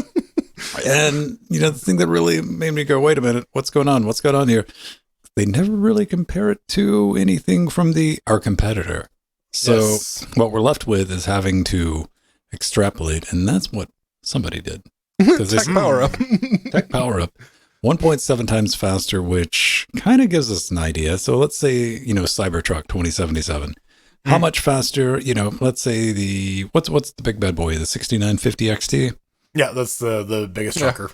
Right. And, that's doing 39 FERPs. The 4090 is kind of doing 71, but the 7900 XT XX is 66. Extrapolated value from the 1.7x faster that they claim. Yeah. I mean, this is going to be maybe not a 4090 competitor, clearly because it'll fit in a regular case, but maybe a 4080 competitor, right? Doesn't need a new power supply either. The 4080, yeah. That was the other they were big thing throwing some shade. Oh yeah. Oh man, that was like that announcement was like, oh yeah, you don't have to register for an account to install your drivers. Oh yeah. You don't need a new case. Don't need a new power supply. Don't need to use questionable adapters. Yeah, they really had the ammunition, and it's kind of Nvidia's fault, right? Like, well, when you're taking swipes like that, it brings a really fucking hollow when you don't show some real benchmarks. For sure. It's their presentation. Even if they did show some benchmarks, they would be questionable, like everything else. Wait for the third-party reviews. Pedro, that makes it even worse when you don't even have questionable benchmarks. Like, we have nothing. Then you have the Intel thing with the 5800X3D being just a little brown line on I the graph. will take fanfic over nothing, and that's what I got from this. Now, here's the thing, man. Yeah, the AV1 encoding is there, so now we just got to wait on, Tubes and Twitch. Unfortunately, we don't have to wait on the Facebooks or the Metaverse or whatever it's called, because that's already been enabled on that side. However, I think I can speak for all of us. We were equally disappointed at the pricing of these because they made a big deal. They made a big deal of saying, hey, this thing's sub $1,000. Oh, that's neat. $9.99. Yeah, what 1 penny less. Technically correct. $1 whole dollar. Yeah, so, all these are made with a percentage of recycled GPU. Zero's a percent. Dude, I mean, AMD and NVIDIA really want the new normal to be our top tier, $1,000 minimum opening. Yeah. Yeah, I really thought that they were going to go for the $1099 for the XTX because the 6950, when that came out, that was $1099. So it's okay, so the high end is probably going to be that. my pessimistic guess was actually $100 on top of what they proposed. So it's actually not as bad as we hoped. But I also saw today that there's a 6900 XT on sale for $800. So I could just buy that. I'll lose out my 1.7% performance, but at least I'll have it and I won't be poor. So we played the Under and Over in Discord live, and I nailed the 999 because that was of course, it's going to be under at 1,000. I'm like, no, 999. The other one I was $100 off. $799. Yeah. Okay, maybe you got something, but still too rich for my blood. No matter how you want to go with it, and am I alone? We're just all sitting around going, why don't you release the cards for the regular people like us? I mean, release the cards that people will actually buy, please. That's kind of it. If there isn't an announcement or something in the next 2 weeks, they're like, oh yeah, here's the 7800 and 7700 for something you can actually afford. What's the entire fuck? That's the fight I'm interested in seeing, man. That's what I want to see. It's like the 3070, 3060 Ti, and the 4070 NVIDIA, maybe that unlaunched 4080. Or are we going to see this? Because, hey, let's face it, Intel showed up and like, we're competing with last gen's low end with our top end. They're like, oh, well, and you pat it on the head. Now, hang on. That was an attempt. Do you think both AMD and NVIDIA, this go around, hear me out, is content with letting just the last gen be the new low end? They're like, yeah, we're just going to make these two top ends and like, hey, you guys can fight over the spare parts on the 30 series or the 6000 series. Like, go for it. I don't think that's actually going to be the case, but I'm pretty sure I wouldn't be surprised if they let us fight over it for a little while before they come out with the lower end stuff. Well, like NVIDIA's got to do something because there's a lot of 30 series stock now. For sure. Yeah, they've already bought that capacity and they got those chips they got to make cards their AIB partners do. And, Yeah, and now especially that those are 8 gig cards competing against like 12 and 16 gig ones, like... Shit, right? Because that's the thing that AMD actually did, right? Just slap the GPUs full of VRAM, and yeah, it's going to be interesting. It's going to be interesting. It is another interesting thing. Dun dun dun dun. Intel Inside, but this time, can you update your firmware? Question mark. Right. Well, let's explore because apparently this is a more complicated question than we initially this went thought. Places. Yeah. We got to go through the entire timeline. This all gets broken off when Richard Hughes tweets back, let's cover this. Phronix was attempting to play around with the Intel Arc in the Power 9. Or it's Power architecture. I don't know if it's Power 9 particularly. And Richard writes in, he's like, hey, on the thread, it's not going to be updatable without the CSME functionality. The Arc card firmware is updating using HECI over MEI, which means it's only available on Intel machines. He's the maintainer of FWUPD, which you might know for updating your firmware. So let's navigate forward in our timeline. And, of course, we head over to the FWUPD web zone. And, of course, it just says non-Intel machines are not able to update. Okay. Now, again, this could mean, because Intel's turned into a generic word, unfortunately. Mm-hmm. And ours had enough. They posted an article like, you can only update the firmware in the Arc GPUs with an Intel TM, inside. And that's been updated, Pedro. Yes, it has, because the Intel graphics team, they actually replied to the original thread that Richard Hughes started, and their statement was, Intel Arc doesn't require the host CSME to update the firmware. Firmware updates work on both AMD or Intel platforms. Arc has its own graphic security control for firmware updates, leveraging existing technology like HECI interface protocol, to implement the firmware update flow. So basically, as it turns out, the limitation currently, if we are to believe what Intel says, is on FWUPD and the way that it basically does the graphics firmware update, because the plugin is made to use the Intel Management Engine, which is only available on Intel processors. So technically, yes, he is correct because of how FWPD is implemented. So then, later on in the thread, after Intel have commented that, he says, note that Intel MEI driver depends on x86, so my original point was more about it never being able to be used on power architectures, but my original comment was wrong to say that CSME was required. Much ado about nothing. Yeah, so... Also to back it up, and he's like, well, we have fuck all idea if this, even ours is like, we have fuck all idea if this is ever going to work on Linux, so. Yeah, and I think here the thing there is, especially given what we know about like Intel's graphics offering, the fact that like they only expose, or the Intel engineers who were working on this ostensibly, or submitting patches to FW Update D, they're probably thinking, yeah, these cards, they're only ever really going to be in our data centers, right? That's what we've been told internally.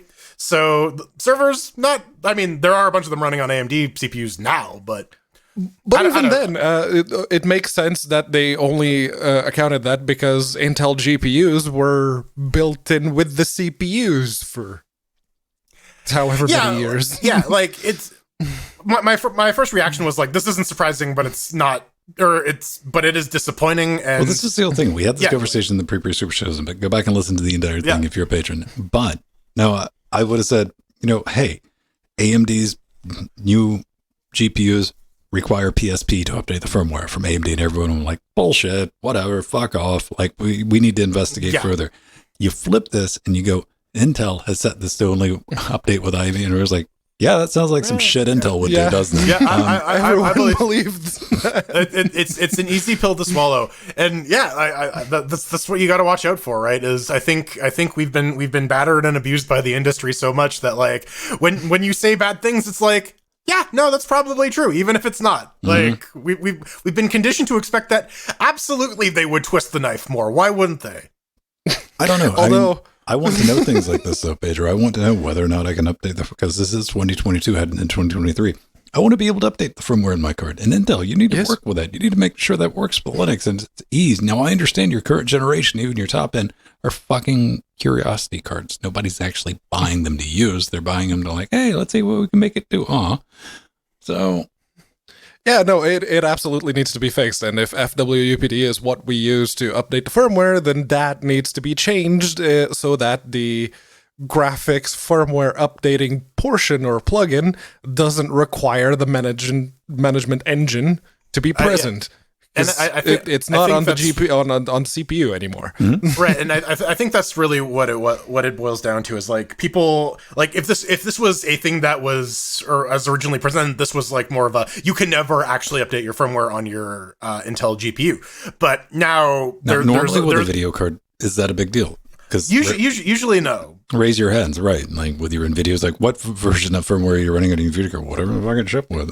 There's been very common instances, especially with AMD drivers on Windows, where the driver package will include an updated VBIOS. Now, here's the big shock with this. The big shock was this is ARC, man. That is, it's going to need some like legitimate updates, right? Oh yeah.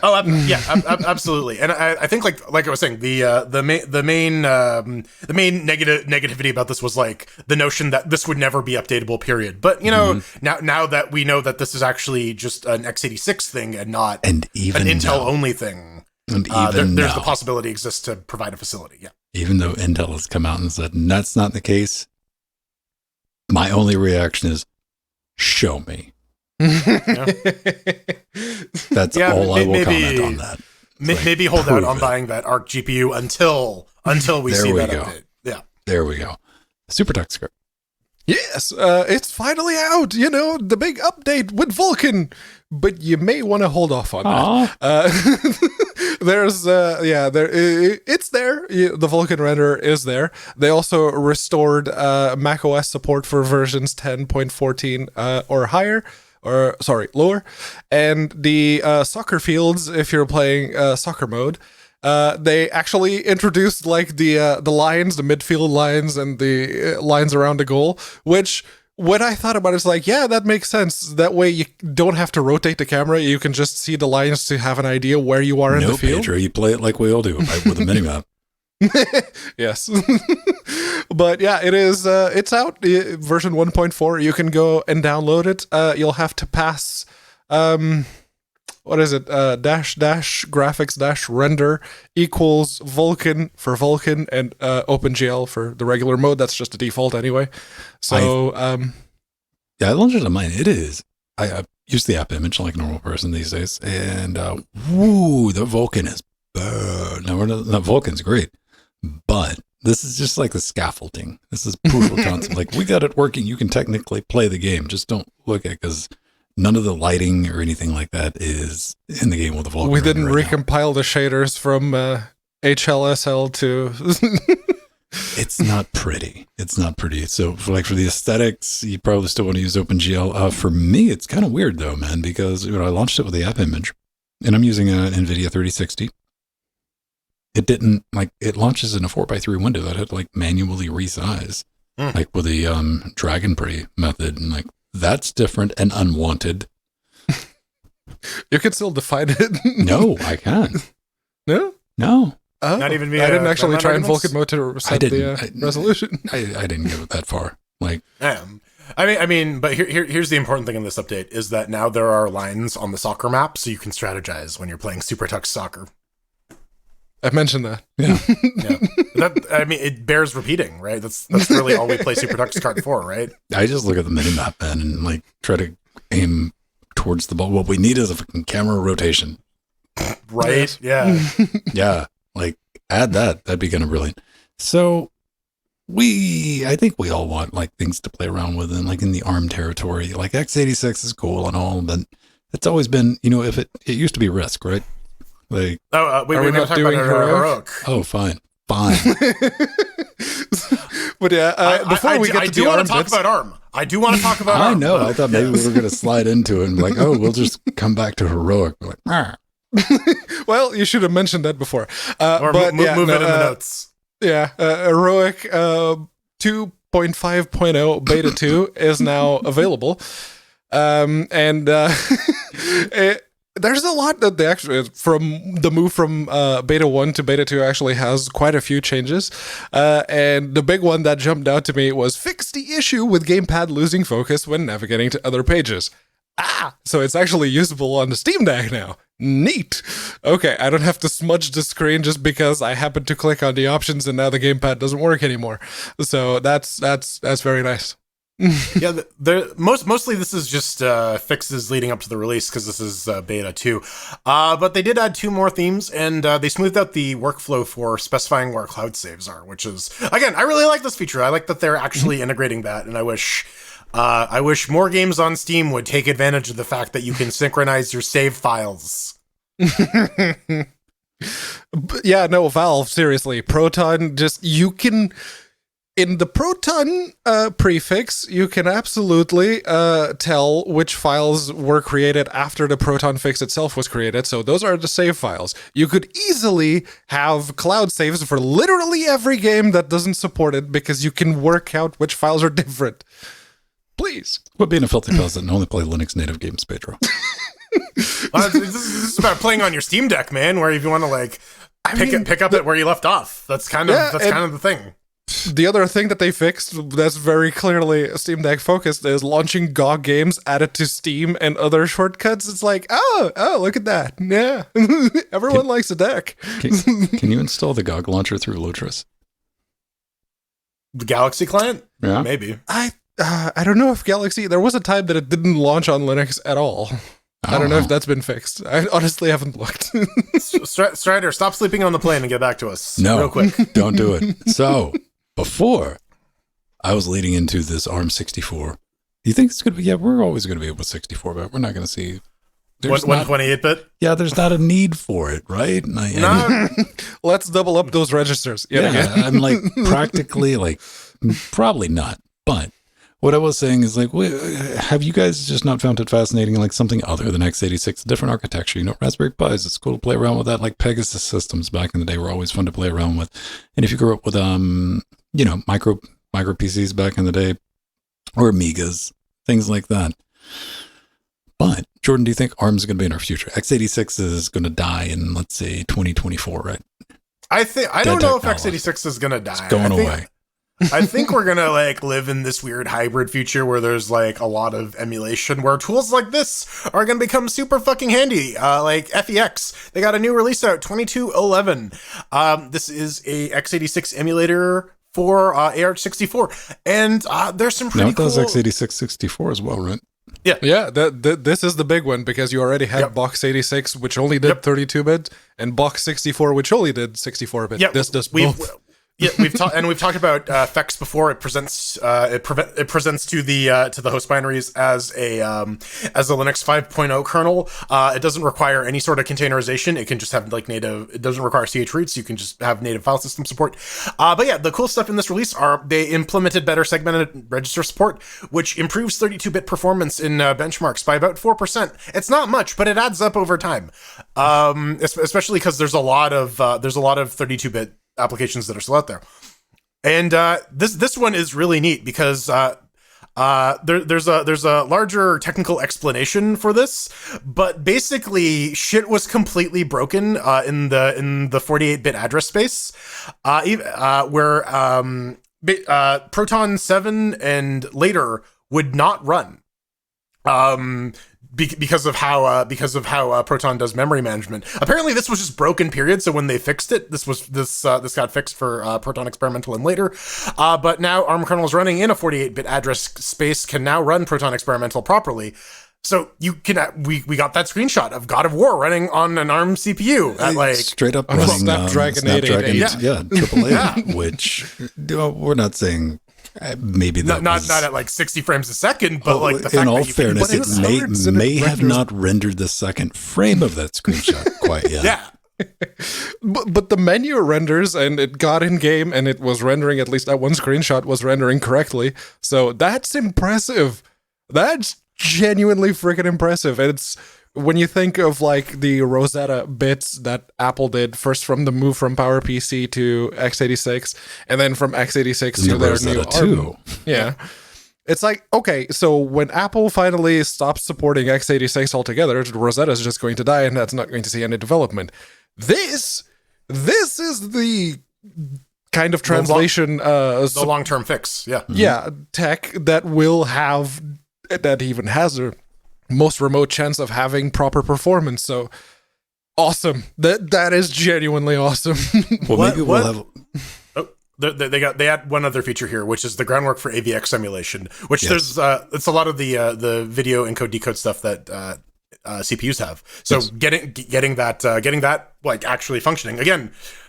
Actually can get you in games, which again, crazy to think that this is running on like Snapdragon. 100% double down on. Not really playable, but the fact that we're getting the groundwork, this is the underpinning. This is stuff that gives you a little bit of an ease when you think of the future in the long term, the migration this is like away from wine x86. 0.01, right? Like, hey, we got a Windows binary running, right? Like, holy shit, this is crazy. Well, I mean, you got to think about it.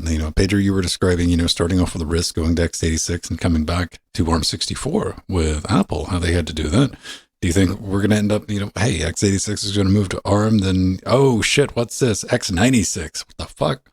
We're x87, x88, x69, baby. The nicest at one architecture. point, there will be processors will be powerful enough that we will probably be able to emulate x86 on entirely 64-bit or 96-bit or 128-bit or whatever the case happens to be architecture.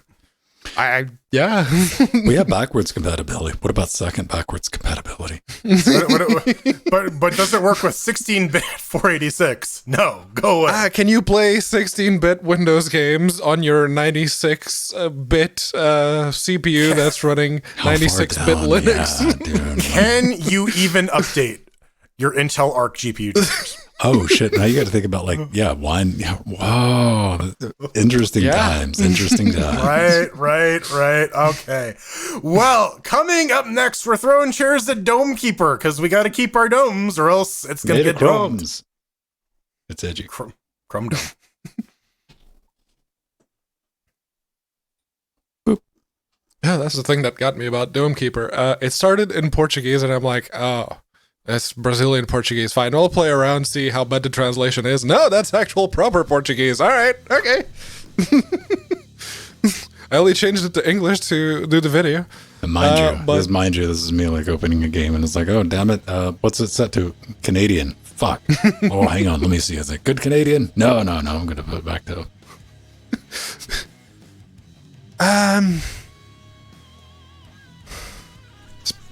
Less noticeable going from British English to American English, but the actual words that you use to describe some things in standard Portuguese when compared to Brazilian Portuguese are very, very different. The biggest example was just sorry, I'll be late to work because my van had a flat tire. In regular Portuguese, it was minha carrinha tem pneu furado, ou não tem pneu super excelente. While in Brazilian Portuguese, it would be a minha perua não tem step. Which are completely different words to mean the exact same thing. So yes, it's a lexical difference more so than a cosmetic one, like putting more U's in words. All right, buddy. Whatever you say, pal.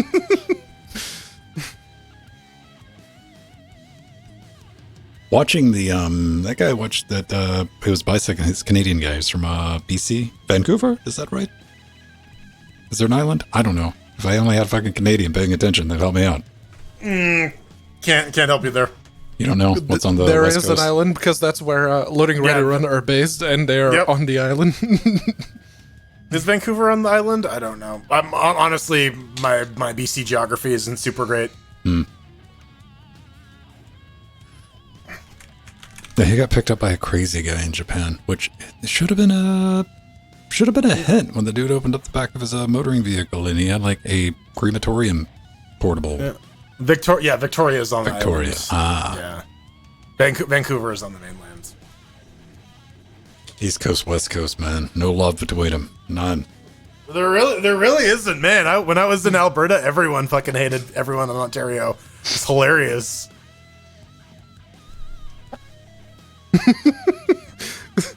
There was that sketch about The Canadian geese? Canada basically getting rid of a bunch of Portuguese immigrants. I don't know about that. We got a lot of Brazilian immigrants, though. This was like in the 90s. They speak a better language than those other guys, though, so. Yeah, there we go. That's the one.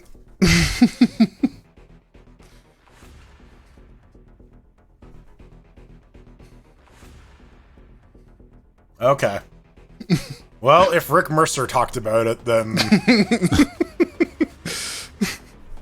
I'm sure something resembling it did happen. Merc or Mark? Oh, Hi, Mark. it's always How's Mark. your sex life? You know, we need the room video. We need the room VR experience. Wait, but who are you? Are you playing as 360 in the Johnny, or are you playing as the mother's breast cancer? Somebody could play as the door. I want to be the TV that Johnny throws out the window. All right, all right. Okay, fine. I'll be the dog on the counter where it just pets him in the head. It's like, hi, doggy. Hi, doggy. Yeah, the audio in that scene is just completely fucking butchered. Like, does not sync up at all. Yeah. Yeah, no, that overlay was not well done. I'm on Vancouver Island. I can confirm no Vancouver. Her. No Vancouver here. All right. Her. Okay.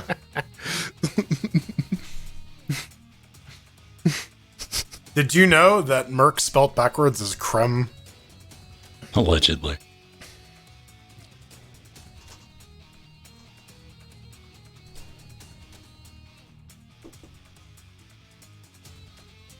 All right. What's that?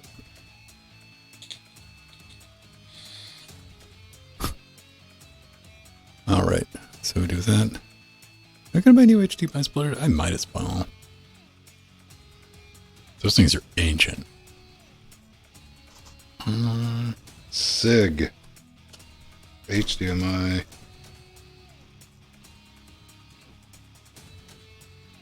Oh, wait.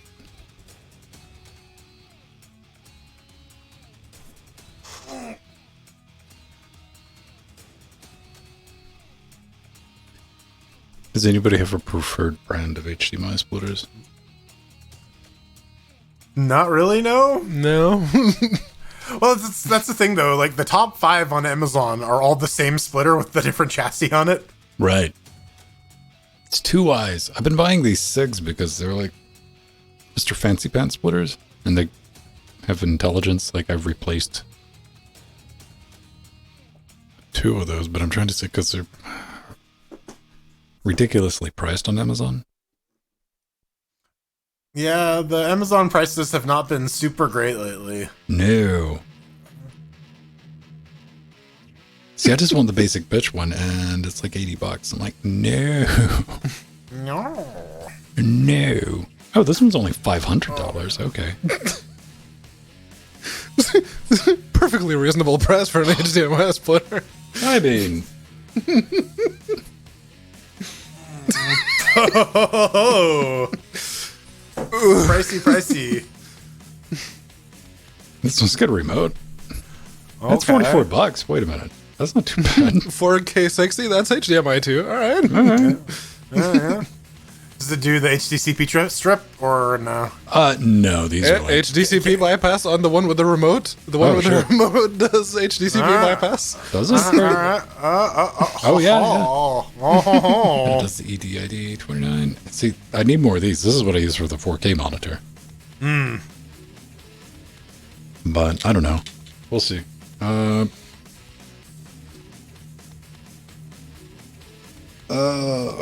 Well, the reason I would be tempted to get more baller splitters is because I already have two of them.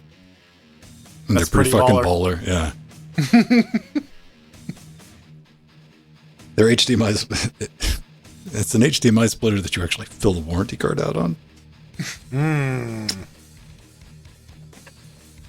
That's an HDMI switch. A lot of the splitters do splitting or switch depending on they support both. And let's be perfectly honest, I had like the ones that Maddie bought like 6 years ago that clearly survived half a show with a cup of tea poured in it. Yep. And I'm not even sure it's dead. Of course I'm going to try to revive it, but I can't trust it for a show anymore.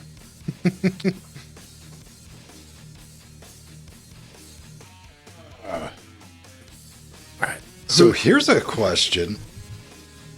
Okay, HDMI splitters are, again, you can buy like just a regular one for like what, $20, something like that. I don't know what they go for in Canada. Well, it's like depends, right? Do you No, want I the 1080p don't. ones or the 4K ones? Let's say good luck finding one that only does 1080p. No, in Canada, yeah, there's still In Canada? Yeah. Okay. I'm just like looking on Amazon. I don't see anything that doesn't have like 4K 60 on it.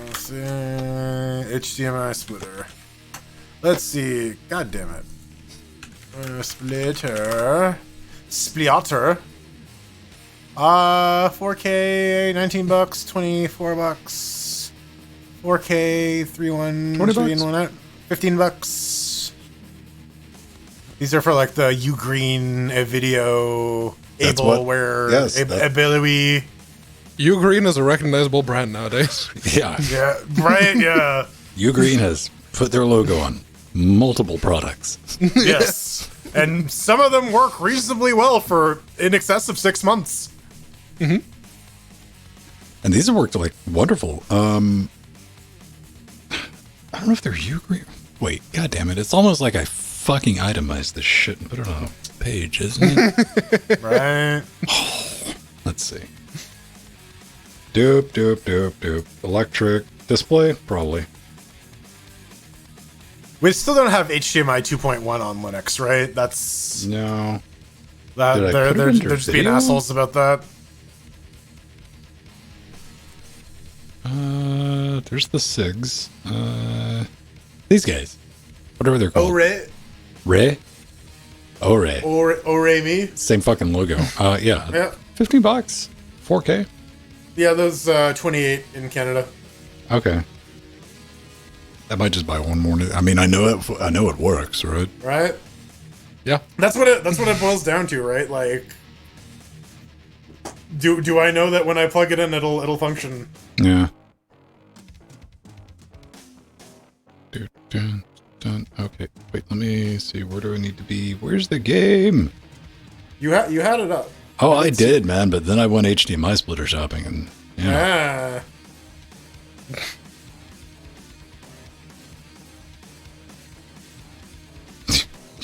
Fine, you win this round, Google Chrome. I'll just copy and paste it back in. Next time.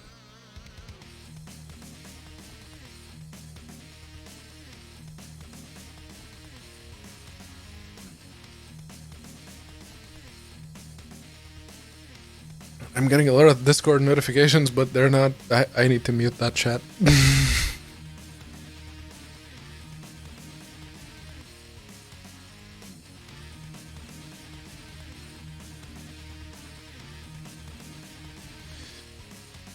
Yep, I don't need HDCP.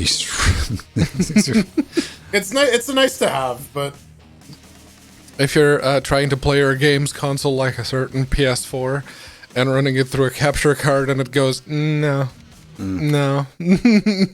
I'm just not going to show you a picture there. No. Here's what I was going to ask. Like, why did we drop the ball as a society? Because it's now a societal problem. Drop the ball so hard on DisplayPort splitters.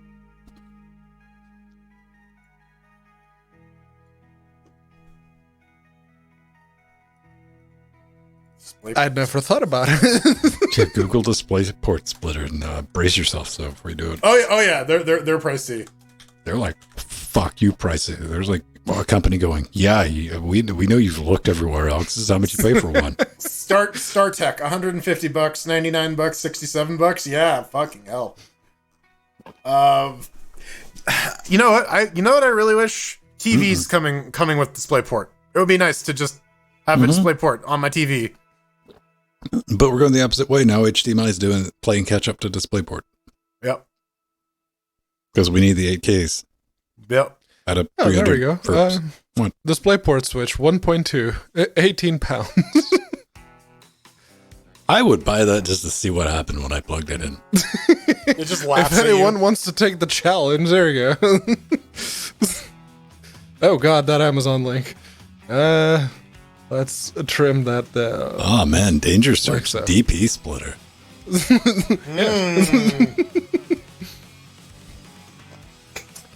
There you go. It even shows the preview and everything now.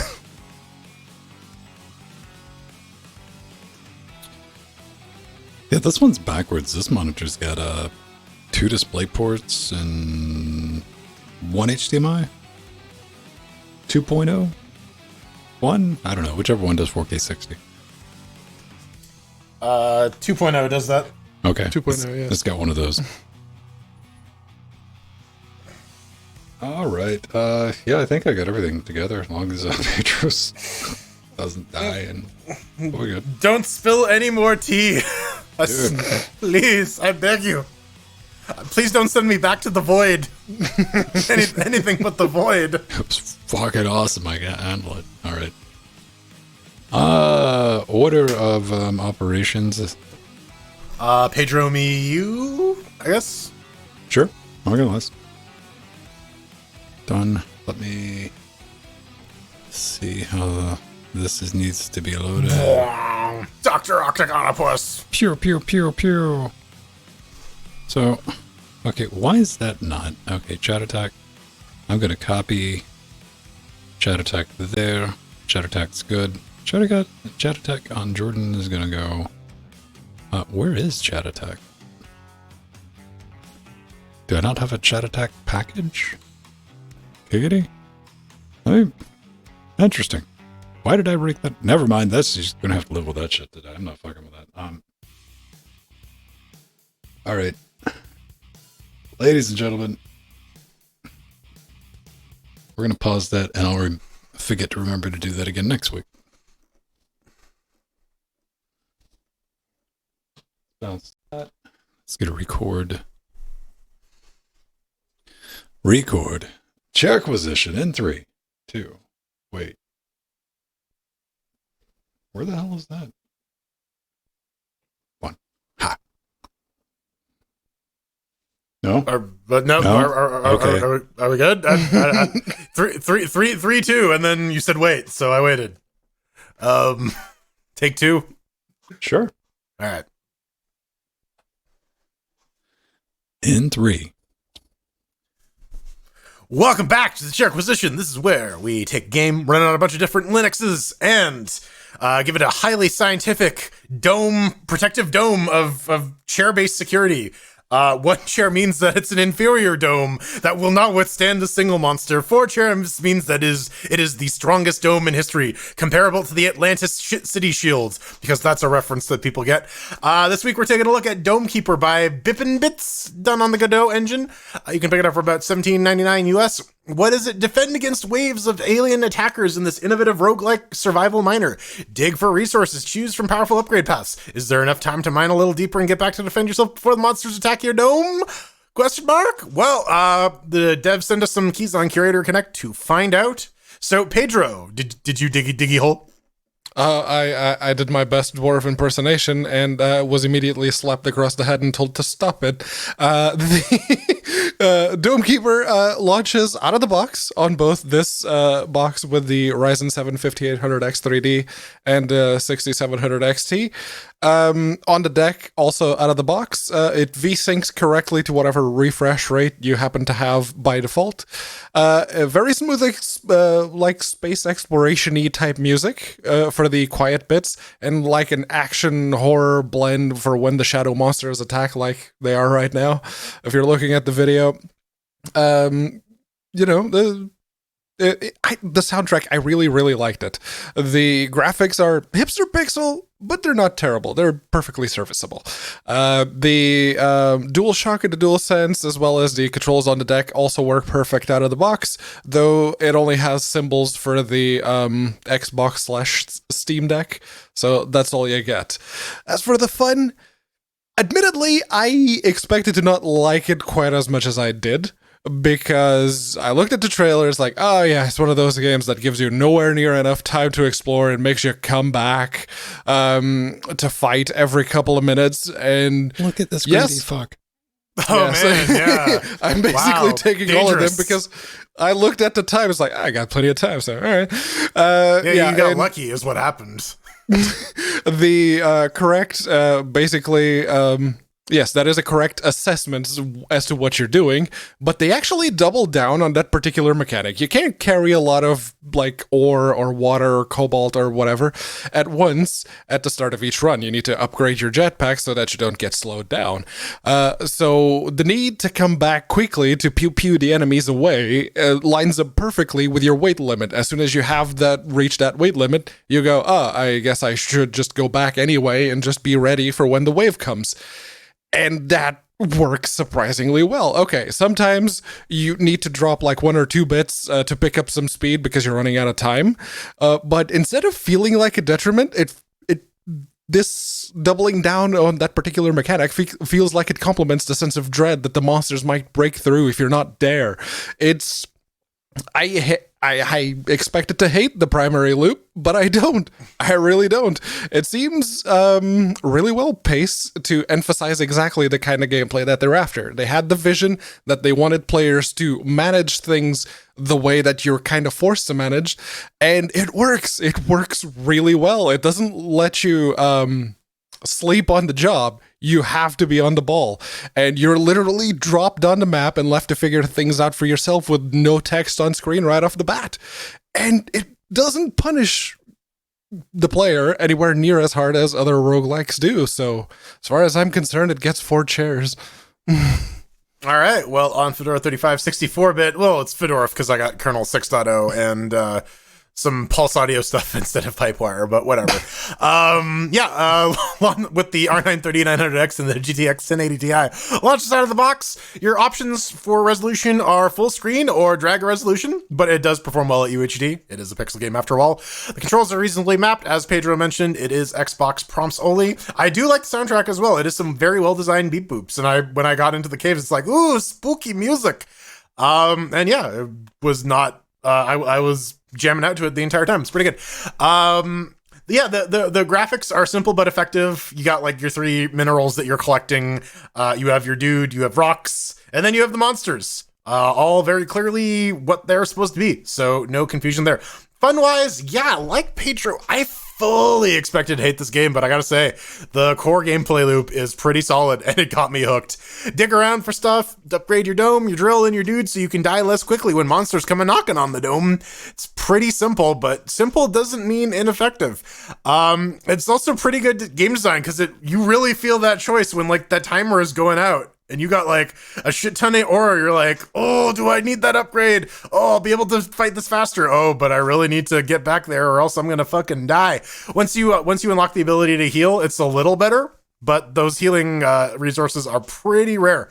And you definitely feel the pressure the entire time. I love games that force you to make hard choices and make you live with them. And this game definitely does that. However, some gripes. Not the biggest fan of making you spend your precious early resources on basic stuff like knowing how much health you have left or knowing how close the monsters are. I kind of wish they gave that to you early off the bat. instead of making you have to like go dig for some stuff just to knock those upgrades off the bat.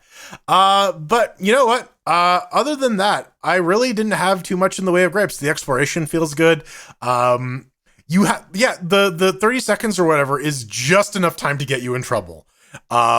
And yeah, again, it really forces that hard decision making. Like, oh, do I want, especially with the upgrades? Oh, do I want to increase my dome reliability? Oh, if I upgrade my drill, then I'll be able to get through all these blocks faster. If I upgrade my jetpack, then I can get more resources, and so on and so forth. There's gadgets you can find. God, Pedro, you're so fucking greedy, and you're so fucking I wanted lucky. to take all of them. How are you finding all of these? I got nothing. I cleared out that entire fucking area, and I got nothing. God damn it! I'm gonna give this game 3 chairs. I'm running out of time. All right. Ladies and gentlemen, over here on Debian Testing, which is like 11 with a bonus soda, NVIDIA 3060, 1920X Threadripper. It's a Godot game. Happy to say everything worked out of the box, full screen windowed. Yeah, choose your own adventure with the resolution stuff. But who liked Dune 2? Huh? Because this is Dune 2, kids. I mean, it's resource management with combat, skill trees tossed in. If that's your gem, you're going to love the hell out of Doomkeeper. Domekeeper. Doomkeeper. Not to be confused with Biodome Keeper. Completely different game, plus a lot more polished shore. It's an addictive game loop, as Jordan said, man. That like the mining mixed with tower defense, and you just have to constantly contend with that ever-ticking baddie countdown timer. Once you unlock it, that is, to what Pedro... The 3 chairs up there still. Why? Why do you like 3 chairs? No, I don't. It's polluting the screen. Fine. Audio listeners, my apologies. The more resources you try to recover, unlike Pedro, I was not trying to get them all at one time. And also to what Jordan said, I didn't find that many at one time. The slower you go upwards, and this is an interesting mechanic because you do need all the resources, but you got to weigh it. Like, do I need them right now? Can I wait? Or can I like even hold off to the point of getting smacked around on the dome, take a couple of hits, get them up there? Do you need to heal the base? It's that constant race against the clock. It's kind of fun. Mechanics like that can add some genuine tension to an otherwise like monotonous game loop. This doesn't feel monotonous at all. And I like that you're forced to upgrade in order to survive. You have to. It's just a matter of life in this. And those upgrades, really well balanced. You can even get like a little digging buddy. I got a Drillbert, but he's a bit wee on the narcoleptic side, but you can upgrade him as well. There's teleports for getting, resources up top. There's elevators and all this thing. Those are balanced too. They got their upsides and downsides. And, I got to say, man, the only thing I'd really want to see in this is like save states. I talked about that in the pre Super Chosen because I got shit to do and you just can't save like right then. Hit pause, hit save, and pick back up. I understand there's other ways to get around that, but I don't want to start back from square one every time I sit down. And maybe an option to slow down the monster nanny bar. That'd be kind of nice. But Domekeeper, it fits in the I need something to do simulator. It does, but it's not that, Stardew Valley, sit back, relax, something to do, city skylines. This is more like, do you need to like tracking 4 or 5 things while 2 other things are going on simulator, something to do simulator, it keeps you busy instead of being busy work itself. And I don't know how many times I'm going to come back to it since I don't like starting back all the way at square one, but damn, I had a good time and damn, it's nice and addictive. And I got to admit, there's something awfully therapeutic about strip mining. You put on, Captain Planet in the background and you go to It's the bubble wrap thing. You just got to like clear that sheet of bubble wrap. Yeah, I got to say solid 3 cheers on that. No surprises there. Yeah, that's probably the one mechanic that I'd want. Maybe a little more time because, I think... Or something to like influence that. Yeah, for sure. Yeah, because I think like, it defaults on easy and that's what it's playing. I was like, why would you... And you check in the forums, and I think rightfully so, people are asking for a more easy mode, which I get. I wouldn't mind I would like more time to build my base. I think that's kind of what I'm at, more time to collect resources. But then again, it does such a good job of balancing that line of resource management versus what you can actually upgrade in the base that keeps that tension constant, which wouldn't be there if that was the case. And, I get it, It's really well done because they managed Yeah, no, like the first run, I managed to successfully get it all the way to the end scenario when you get the big artifact, and just as you're about to lose, because as soon as you get the artifact and you get it into the base, the timer starts going a lot quicker down, and then you get all of the high-end monsters just rushing you. I'm like, oh shit, I'm fucked. But just as you're about to die, the artifact comes out and it saves you. It's like, so that's intentional. Gotcha. But it works really well. It's up to that point, whenever the monsters came, it was always a struggle. It's like, okay, I gotta do really well, otherwise the dome is completely fucked. And I'm going to lose. But it's just enough time that you get down in the mines to get the iron and the water and the cobalt to just You had a different experience than Jordan and I, because for whatever reason you were very research rich. Like went right into the motherlode. Like that one haul that you got, I was like, that would maybe have been my first 30 minutes. That was like the sum total of like several trips for me. So like, yeah, no, but like, just to reiterate what people are saying here, super tightly designed game loop, really, really well done. Really, really, yeah, it's a solid game. Maybe a little pricey for what you get, but like $17.99 regional pricing is not in effect. It's $17.99 Canadian. So, $17.90. It was, yes, I guess $20.99 Canadian. Oh, so it's $17.99 Canadian. US, yeah. Yeah, it's £17.99 as well, but I typed in the dollar. There we go. All right. Well, yeah, so $20 is a little pricey. I might wait for it to go on sale or show up in a bundle. Well, it does seem like it's finally getting some content. I did a little bit of research, and people were really upset when it first released. One, that they pulled the demo. There used to be a demo, and I saw a lot of complaints of like, well, if you played the demo, you played the entire game. And there wasn't much in the way of content updates over the demo, but that does seem to be being remedied. Like there is updates and content and all that. I mean, there's currently a DLC, and of course you get the soundtrack. Yeah, and whenever you finish a level, you unlock new levels, and there's like 3 different sizes of levels, and there's 4 different game modes you can unlock in total. So there's like a lot. There's like a sword dome too. I haven't figured out how to unlock that, but like, yeah. Instead of having the laser on top, you have little spinny swords. And I'm going to be like perfectly serious with everyone. This is Steam Deck verified, so there is that. Yeah. But if you're watching the video, you probably aren't as kind of wired up as our audio listeners, using, your brain meats to imagine this. Because like when I'm sitting watching the video, I'm like, it doesn't convey the tension, urgency. Yeah. Yeah, it's really one of those things where you feel it as like the clock ticks down. And you're making those decisions as you're slowly flying up. You're like, fuck it, I got to drop some of these, man. We're not going to make it, man. Yeah. Oh, yeah, your guy moves like so frustratingly slow. You're just like, come on, come on, come on. And as the game progresses, you're going deeper and deeper, and your trips back up have like less and less margin for error. Yeah, it's pretty good. It's very tightly, well made. very, very well designed. Very well done. All right. Well, coming up next, we have another person going through our review archives in sending us some feedback in the hate mail segment. So yeah, welcome. We're flashing back to episode 226, I think. That was only 5 years ago. What are you talking about? Oh, Right. Well, we're always going to run into that, especially with like games that us and 6 other people played, much less did reviews on. Yeah. Yeah, I can imagine not a lot of YouTubers did a review on Mechazoo.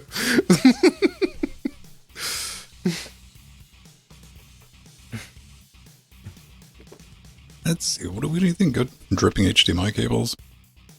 Racket Raccoon. No Frank November. All right.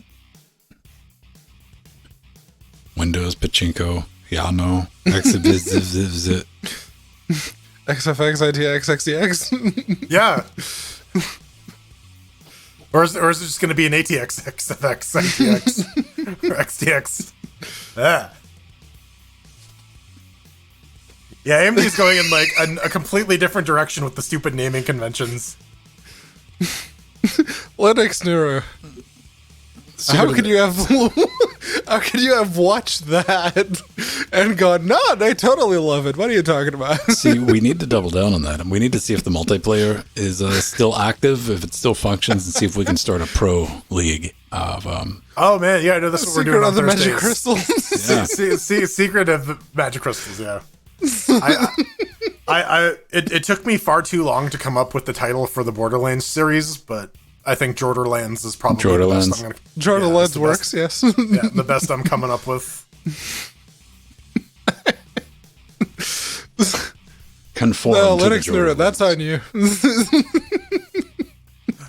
You know, there's that bit where we show you footage of the game, and you can look at it and make your own decision. Listen, he's not saying he regretted it, so I don't know what you guys are so down about. Apparently, he really loved it. He seems mad about it, so he probably wasted a lot of time playing it. See, fucking's like one of those words, man. I'm like, I fucking bought. Just like, I fucking bought. I mean, there's some wiggle room with fucking Pedro. Yep. Yes. There's the extremely sexy kind and the not so sexy kind. There's like, it's not as versatile as brah, which makes me just quit reading whatever you're typing. Bruh. It's right there with though. Just THO. THO. I just stop. I move on to the next comment. I can't be asked to type UGH, damn it. I'm being legitimately serious. I can't be asked to type that.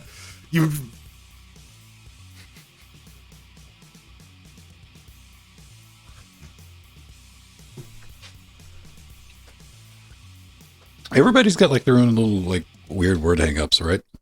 Yep. I hate the spelling of the word armor with U. It looks too much like amour.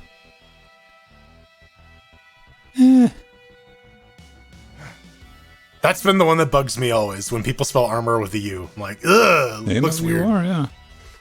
How do you? ARMOR.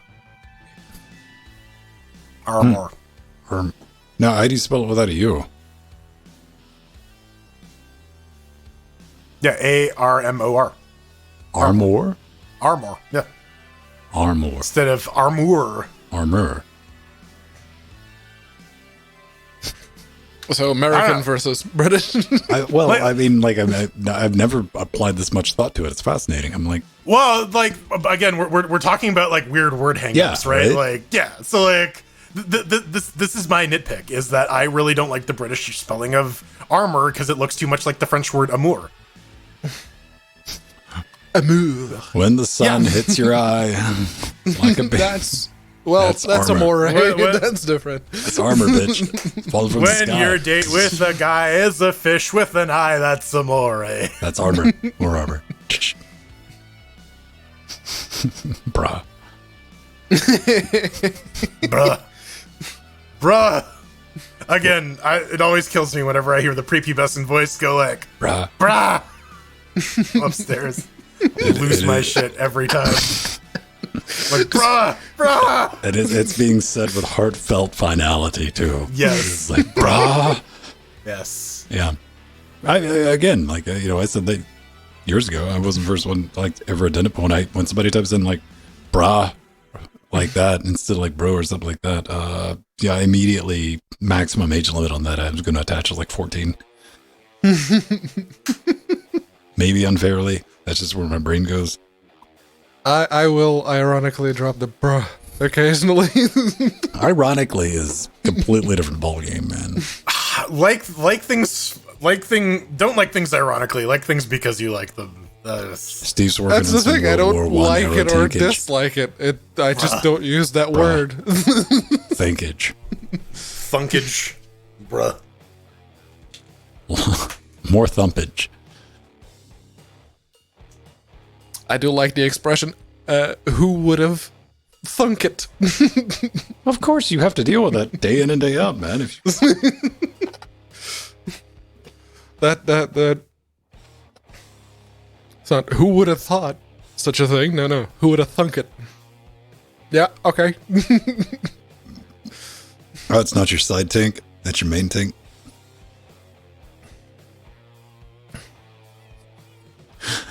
That's one of the beautiful things about that tank, man. You could you like lay on the ground and roll.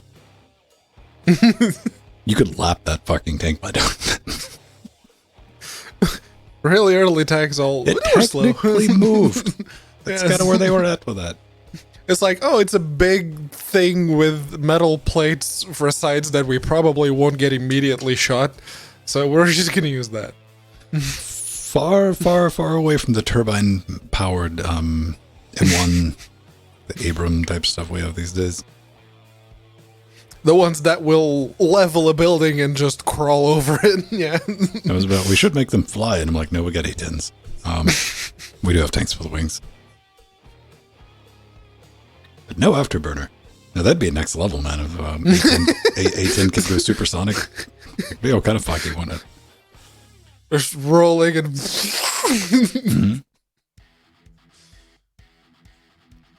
There's a picture of it. It looks like a Land Rover.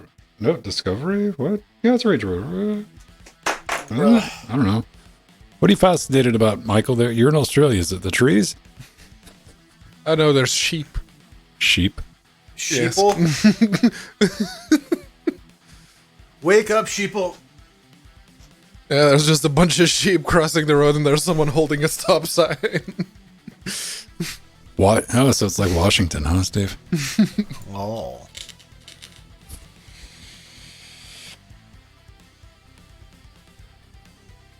Right, I don't fucking read HP as horsepower. I read it as hit points.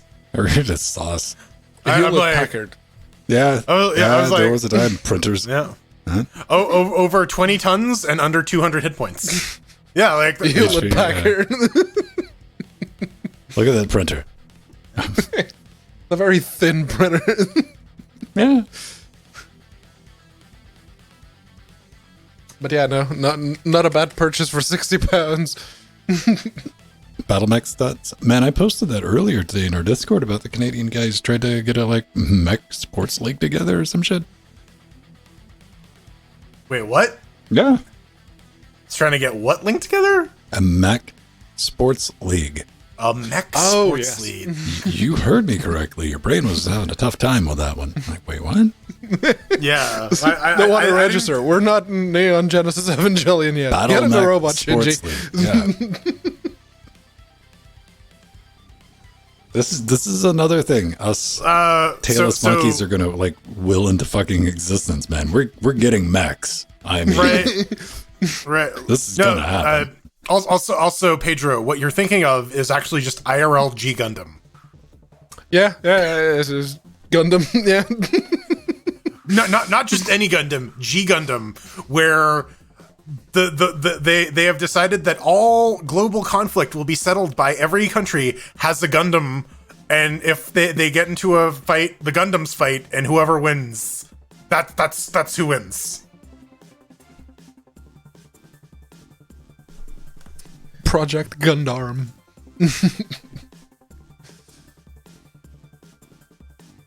Well, Nicolas Cage is still doing better than you because he was gone in 60 seconds. he's got a point. The one thing I remember from that movie is Angelina Jolie saying that she doesn't want to have sex with Nicolas Cage in his car because she doesn't want the gear shift going up her snatch. The only thing I remember is shorting out the alarm system with a screwdriver from one of the turn signal lights. I was like, would that work? It's an electrical, you know? I was like, I don't know. I remember the Shelby Eleanor, and it's like, oh, don't start. Oh God, please start. Please start.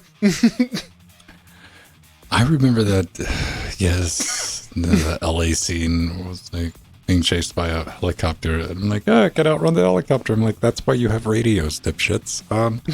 Yeah. And multiple distribution points. So you can just dispatch someone ahead of them.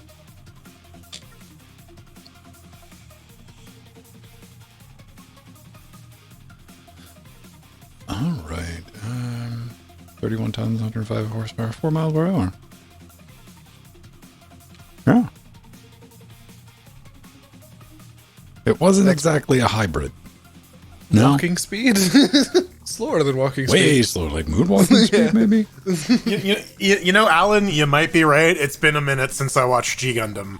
I might be confusing it with Warren Ellis's Super God. Or L Gundam.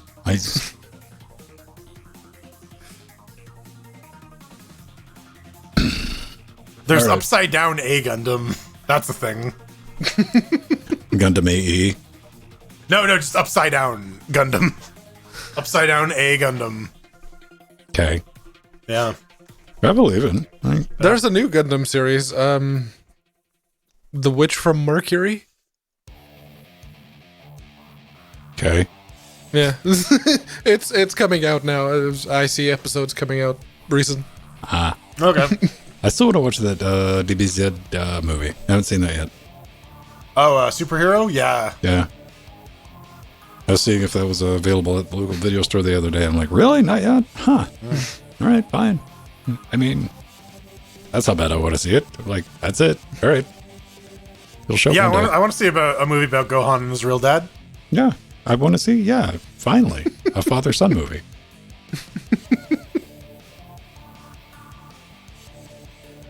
I mean, at least that's what Chi-Chi said. Yeah.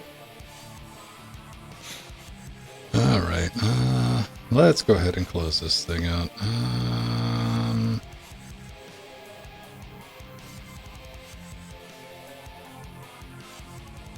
What are you doing in the after show?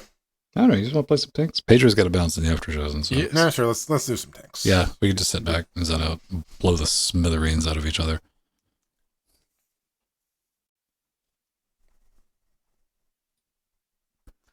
There we go. Hate mail in 3, 2. It's the end. And for once, very happy to see that a game finally got the approval of the three of us. Those That's are why rare. we do that, because every now and then, like, we slog through baby's first game, or just I didn't care about this game, or hey, buy this, and you run into the Hollow Knights every now and then. Yeah, that one was very, very positively surprising for everyone. So that's very good. If you agree, or you happen to disagree, or you have any questions, anything you'd like to add, I'm looking for it. Upside down a Gundam. Yeah. there you go. turn That's the A Gun- second one. Yeah. Turn A Gundam. A Gundam. There you go. Okay. If you have no idea what what that was about, you should watch us live. We go live around 8:30 on Saturdays, Eastern Standard Time. So tune in around that time. That's 1:30 a.m. in the GMTs. So keep that in mind. But if you can't catch us live and you're just watching after the show, but you want to contribute, by all means, linuxgamecast.com. Hit the contact button. There's a form you gotta fill. Some caveats at the top. You may want to read those. Don't include URLs, otherwise the spam golem's just gonna nom your message. That's just how it goes. So there you go, upside down A's. How do you pronounce that letter? I genuinely don't know. That's the opposite of You know what? If you know how to pronounce upside down A, send us some goddamn hate mail like Lenar did about Gundam hate mail. Yeah, baby. our review about Mechaboo. This is back from episode 227, and they say, well, Mechazoo isn't Sonic the Hedgehog, and while it may have some similarities, it's doing its own thing. Only the armadillo rolls like Sonic at all. The other animals control completely differently. It doesn't need to control like Sonic because it isn't Sonic. There's multiple different animals, and the control scheme just has to fit those animals. Floaty controls doesn't automatically mean bad. You just need to get used to them and understand how the mechanics work, just like any game. Yeah, this is another one where we have to like look back because like I Right? genuinely don't remember. Like the name Mechazoo is familiar, but like that was 5 years ago, man. Like, Yeah, we had to do that. I mean, but here's what happens. Like, especially with games that never achieved any level of popularity. Like, if you happen to stumble across it later on, and whatever it was like in a 99p bundle or something like that, you're like, oh, hey, I do the same thing. I go, it's like, hey, what did other people think about this game? And especially if it turns out that, if it's something that's god awful and you have horrible taste in games and ended up liking, so you make excuses like floaty controls are okay, then right into a show for a review that's 6 fucking years old. You do you. That's cool. I mean, it's okay to be wrong on the internet. Yeah, no, see, in a precision platformer, which basically your progress is dictated by your ability to hit the I don't think enemies and anybody's dodge ever the accused enemies. a Sonic game of being precision anything. Well, this isn't a Sonic game, man. It's Mechazoo. It's different. Yes. Don't you know? Oh, okay. My bad. But in Sonic, I can imagine anyone would complain if you hit the jump button and it would take Sonic like half a second to actually get off his ass and jump. I think that would be a problem, and in a game that's trying to ape it, at least with one of the characters, Pedro, yes, Sonic is floaty like means coming bad. up on 40. You got to give him a minute. I mean, it's not. He's no spring chicken is that hedgehog. why? Is that why they replaced the CGI Sonic on the movie? Is because you that was real dude, Sonic? you It was mentees. real. Dude, Human being in 2 movies with Jim Carrey changes the motherfucker. Okay. But Man, yeah, no. If you I came guess to I still Linux gotta Gamecast watch- looking for confirmation bias, bad. No. No, it depends because sometimes your confirmation bias is validated, and we talk about Occasionally. that. Yeah, but You know what? It warms my heart to this day on the YouTuber special, Interfacing Linux. And I'd go watch all those if you want. I had a segment and I just called it confirmation bias, and it was a timestamp. And it was like, hey, you did all right. You could have like fucked up and like spent money and bought worse or shit. And somebody just wrote like at times I'm like, thank you.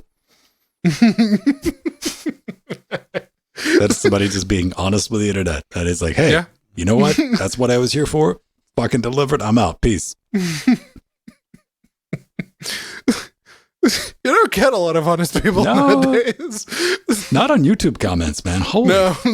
like it's this Meekaboo type stuff. I'm like, "Rawr." But hey, if you like the game, it's cool, man.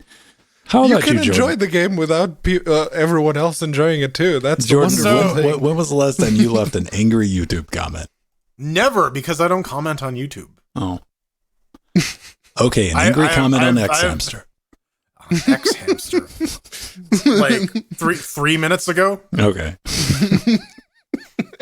Oh, you've been doing it while we were recording? Naughty. I never stop doing it, man. listen, I do man, it he's in my got to make sleep. sure the internet's correct.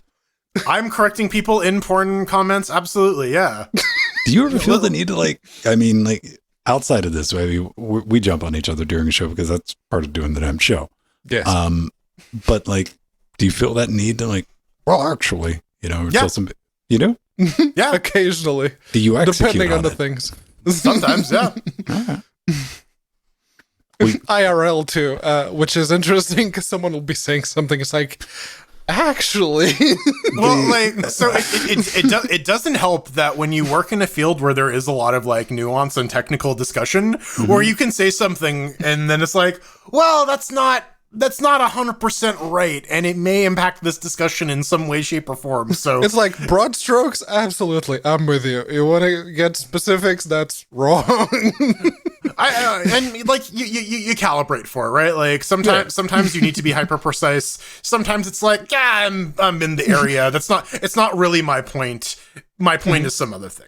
I think I can look at it now. Like I look at it through a completely different lens because I've been there.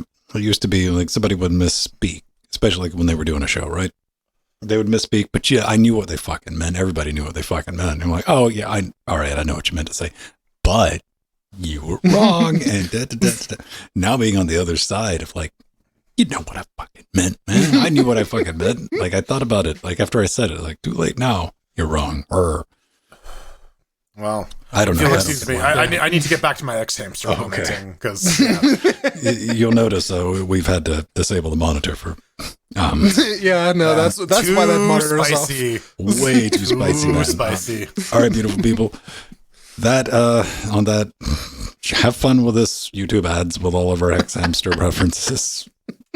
I'm sure Maybe we'll get some ads for X hamster. Who knows? ladies and gentlemen, if you want to get in touch with me, I'm just at Vin Stone on Twitter, at Vin on our federated timeline, mass.linkscast.com. People are popping over to that thing and joining and all that fun stuff. And social media things, I'm there doing the stuff. You can always chat. I'm easy to get hold to. Go to our IRC channel, head over to Twitch, or Discord. I'm there like 13 days a week. It's kind of hot. I'm Jordan. If you want to talk to me, state something factually incorrect in the thread of a ex-hamster porn video, beat Pedro. and and I will be there to talk to you. Or you could just follow me on Twitter at the Burning Fool or twitch.tv/Burning Fool. And on that ex-hamstering note, the command you're looking for there, Testament, is bang ass. Not ass, Bang but ass.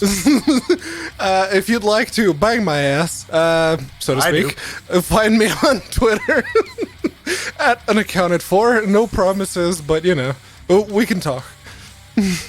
No lube. Time for some credits.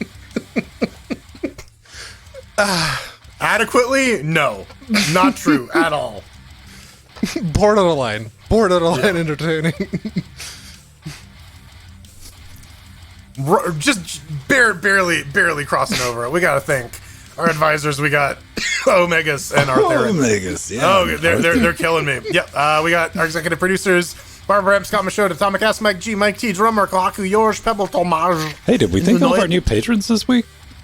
No, we we totally spaced on that. Hey, I want to thank Jalad, yes, Darmok, that Trudaga, and all that fun stuff. Byatko, D-Spec12, and of course Treeslot, who is also a Twitch sub that joined us to play the Trackmanias. There you go. Nice. We got to thank Sea Monsters, Renaud, Ryder, Trud, Verdanuda, Justin, Frostclaw, Nubbin, Death Notes, Nova K, Basil, Chad, Romeo, Royal Hope. Oh, there's Jalad right there. Back. Yeah. Xanthorus Yeah, there Gaming, is. Cheesy Bacon, Vine, All of Hope, and Jalod. Yay! It is Jalod is exactly- actually the yes, person it who is. sent some a hate mail last week about the pipe wire and the jack Yeah. stuff. Yeah. And he liked the reply so much, he decided, you know what, I'm going to put my We got money where my Yatko mouth is. and D-Spec12. We got all our Frank fuck buddies, the fine upstanding cannibals, Carl, Mike, Arthur, and Linux New Aldius, Noctilus, Jan, Ehelp, and Gamatron. And you know what?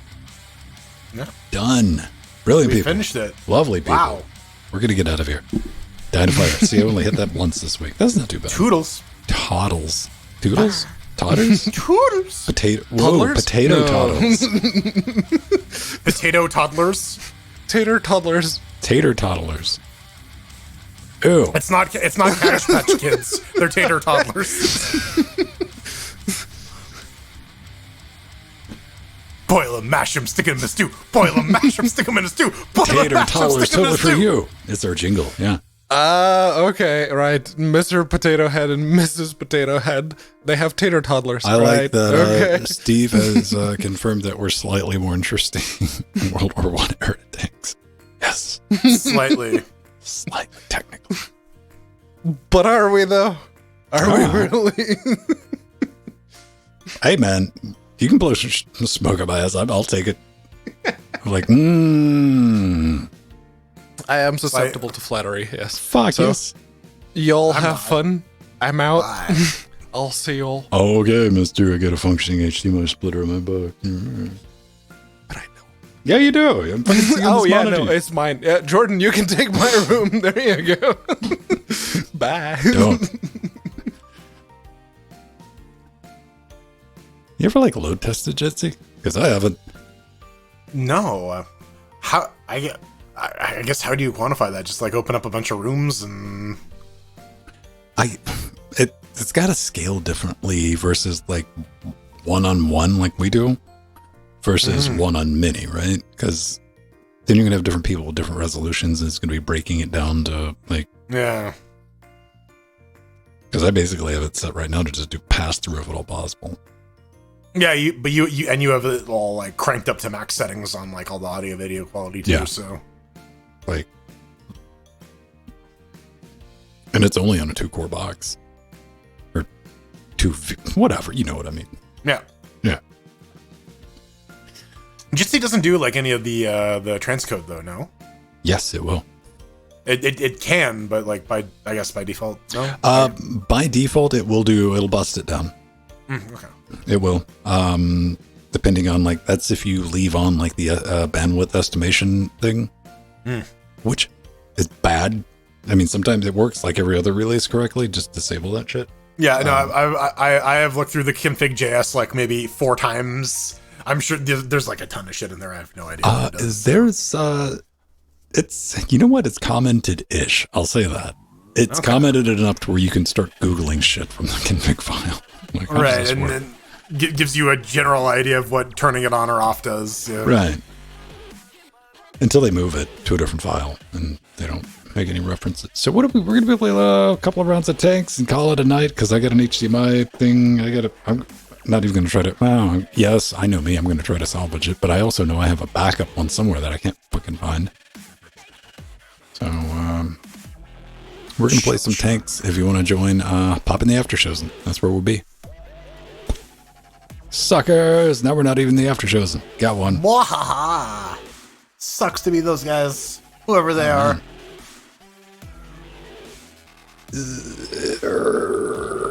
Stretch. Oh, What was that? that was shell shock coming out of the wrong speakers. Oh, it sounded like something like maybe in the other room like fell like an entire collection of wine glasses. Not quite. Not But- quite. Not quite. All right. I don't think we even own wine glasses. Right? Not big wine drinkers here. But it's full of vitamin alcohol. It's full of vitamin A. Yeah. No, we're all a bunch of potheeds here.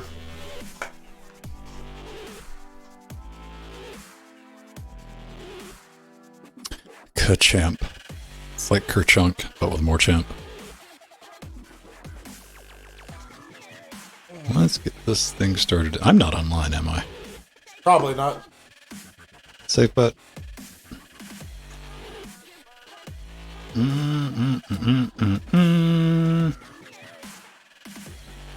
There we go. Now I'm online playing Shell Shock Live. Done and done. I see Atomic. I see Alan. I see Jordan. I don't see France. France is on a plane. No excuse. You should have bought in-flight white. Wi-Fi, yeah. Yeah.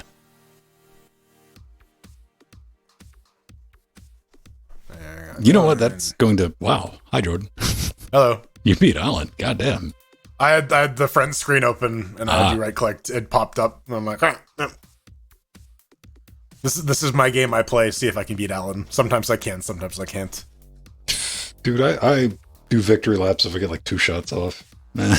Yeah. I'm happy. I'm content. Yeah, you gotta pick your battles, right? Like, Yeah. I know my limitations, man. yeah. Just because you're not good at something doesn't mean you shouldn't have fun playing it or doing it, right? One of these is real shot. There it is. Wow. Let's see if we can... No, come on, OBS. No, that didn't need reason. One cap. There we go.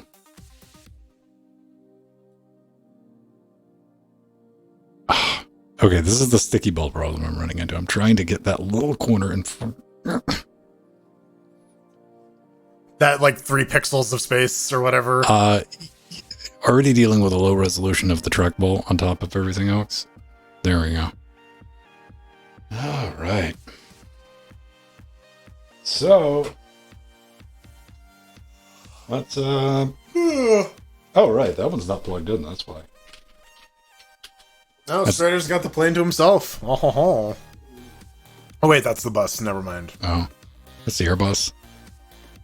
The bus that takes you to the plane. That does look like, I don't know. No, that looks like a plane. That looks like the inside of a plane, yeah. I could see it, yeah, because, like, you got, well, I mean, I guess the air vents wouldn't be down the middle, but... Yeah, so some of those tour buses have the vents, though. Depends on the type of bus. I don't know.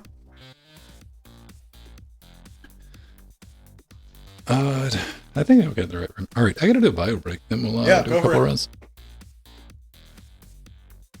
Ugh.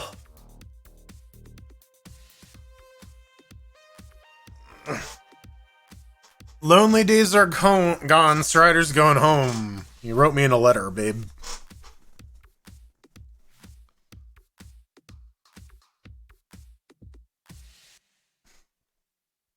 That's what you get for drinking all the liquor in your basement, Patrick. Is it all the same liquor from that one scale? I don't know. I don't think the audio is wired in, so they might not be able to hear me unless they're watching on Twitch. I don't know. I'm not looking at Reaper. Yeah. Who is upped? Is upped like Jalad or Darmok or one of the other fellas? D-Spec, Biatko, Treesloth.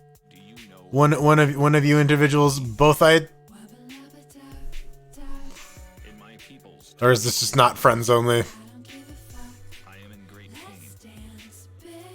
Well, we'll see. They're gonna wait.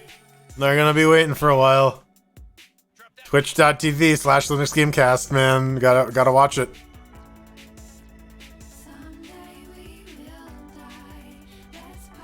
Oh, that guy lost patience.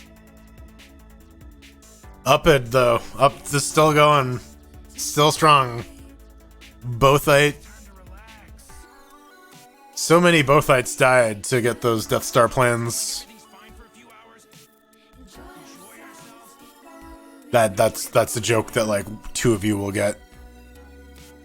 I guess we're the only lobby open. This Bothite wants to play some Shell Shock, but we don't want to play with him.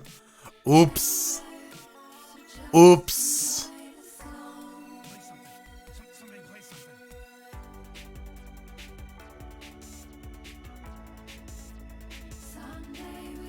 Yeah, Strider, you should wear them. Well, I guess if you're the only one in the plane, then like shit, yeah, there's no point in really wearing a mask. Unless all of the stewards have COVID.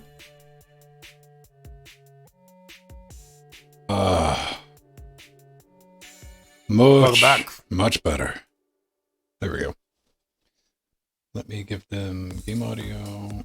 Wait, you guys don't want game audio? No, we don't want game audio. It's not. That's only for Jack. Yeah. Jordan Pedro Guest. And what does that do? What does this button do? Blam! Right?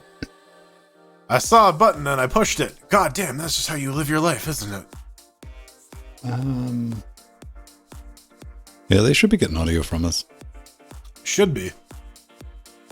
Alan, what do you think? Yeah. Okay. Yeah.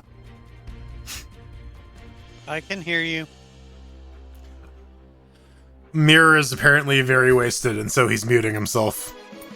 Okay. Except to say that he can hear us.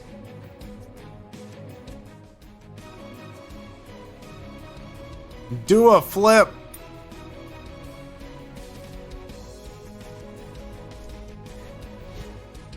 You should, yeah, don't hold in your pee. Unless you're trying to do something really important, then it'll make you work more efficiently.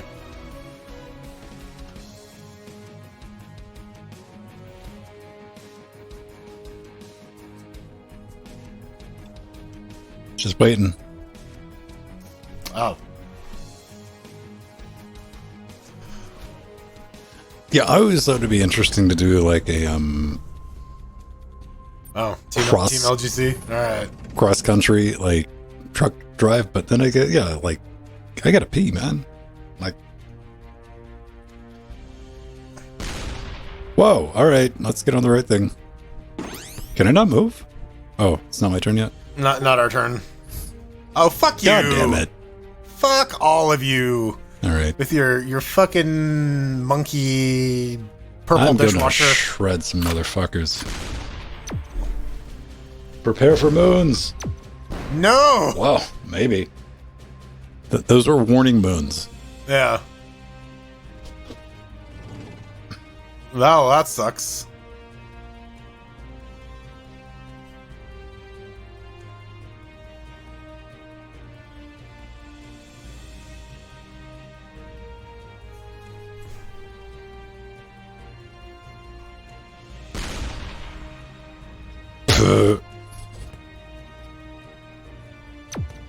Oh, God damn it. Ow.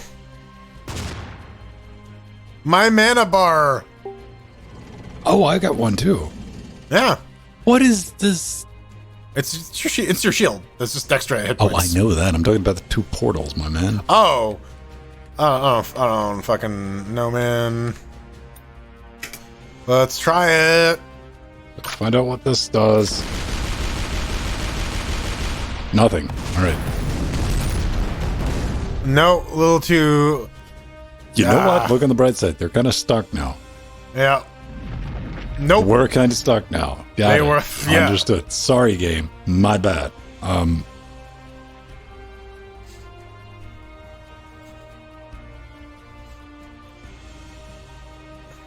Do you know?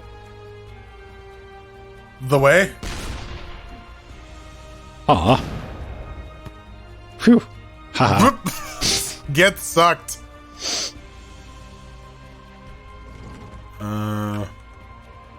I don't really have a good angle on this. Yeah. I get the 2x damage. Do I get anything that's like spray and pray? I don't even know if this is gonna hit. Yeah. I have not had like a single thing. Oh, fuck you, game. Give me this. No. No. Nope. Okay. This is just a disadvantageous position for me to be in. I got so much shit I gotta climb up. Yeah, but they can like corner fuck you there, man. I mean, Yeah, it's not very good. I can't really hit them any other way. you could blow the. I guess, but like, I don't know. Oh, You know, yeah. I'm not your tank, mama. you know what? You're really not. I'm gonna go here. Fucking Darlek tank, motherfucker. Yeah.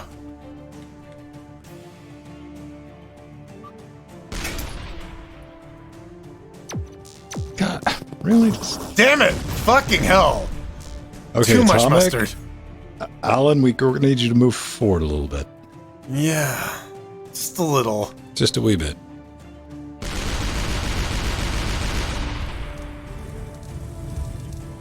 Is that like heat-seeking fire? Like what? Yes, heat-seeking fire. Listen, you know what I mean. I don't even know what I mean. Shit. It's the most treacherous of fire.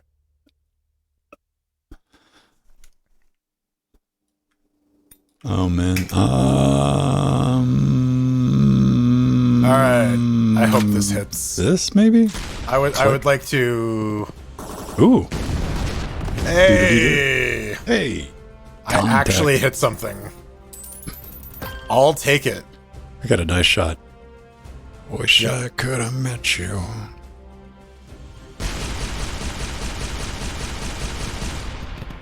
This is probably gonna hurt. Spermies. Yeah. Yeah. Okay. Alright, I guess that. What is the most bullshit get wrecked thing I got? Spray and pray, baby. Poop. Bonk. Hey. There we go. We got a plan coming together now. Yeah, it's starting to grasp victory from the jaws of defeat.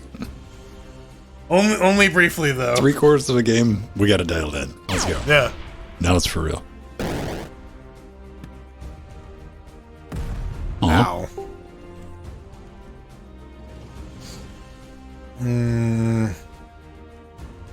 I don't think going for the 2x is worth it. I have the shot. I got a banana.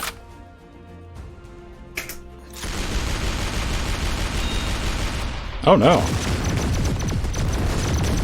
Give me my token. Hey, I killed Alan. Atomic. I invite you all to get fucked. Come on, brah. Come on, brah. 1v1 me. Holding your pee forever.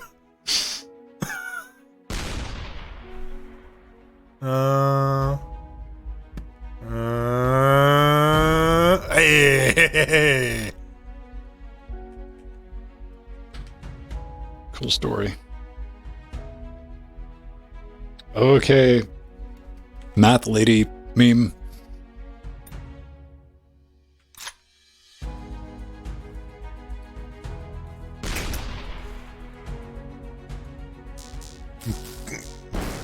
Okay, maybe not. Hey! I fucking did it.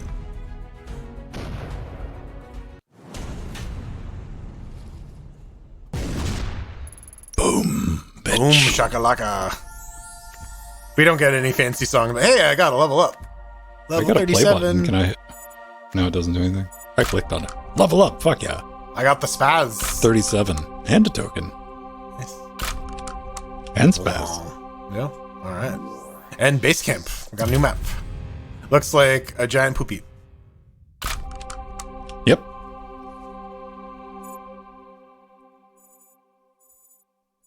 Wow, that was like a very, very weak start, but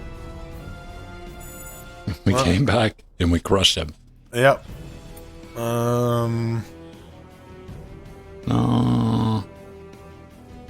I guess we can do marksman, then we can do some soccer and call it a night. Yep. Yeah. Marksman's gonna be quick. I don't know now that we have new map technology.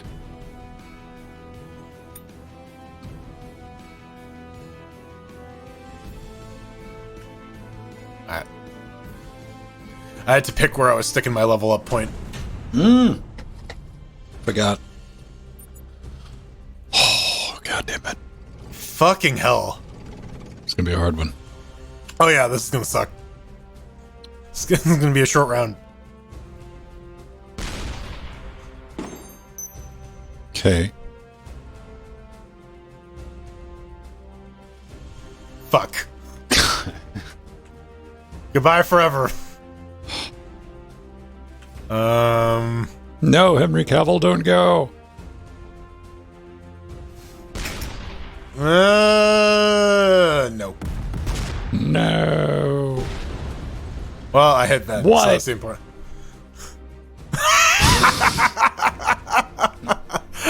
Okay, well, you know, everyone's getting fucked tonight, right? I'm getting fucked. You're getting fucked. Can I shoot?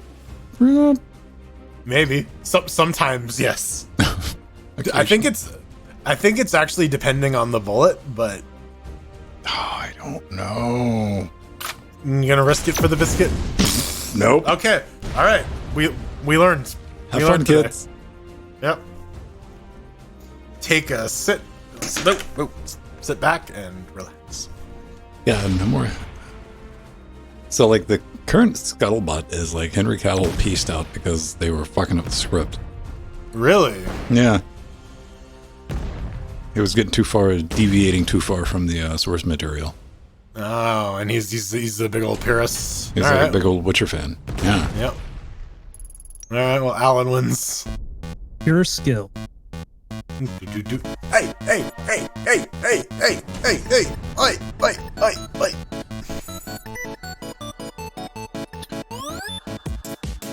Traditional mariachi music. I gotta say, Shell Shock has like a killer soundtrack.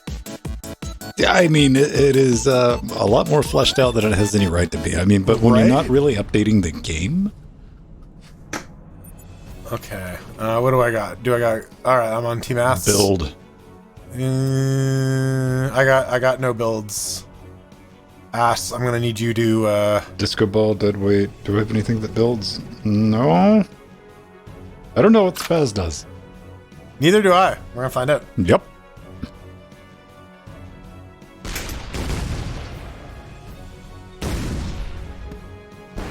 No. Yes. No.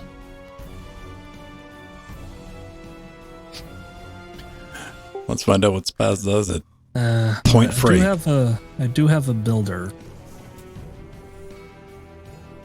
Don't do that when I'm shooting. Yeah. All right. Defense. See? That would have Oh gotten my in the gosh! way. Is it gonna be a twofer? Oh I my don't god! even Make it know. a twofer. Make it a twofer, please. All right, fine. I'll knock it in again. Give me a second.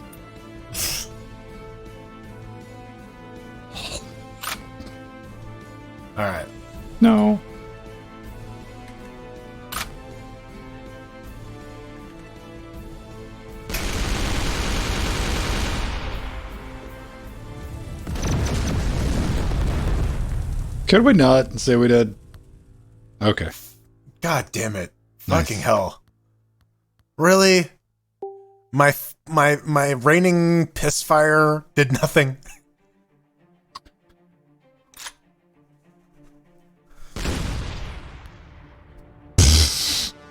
No. Okay, we could use some building. I have no builds. I hope Ass has some builds. Otherwise...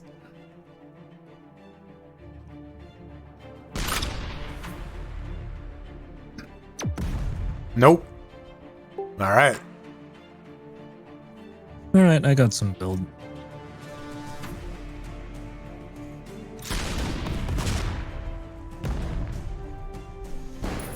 Really?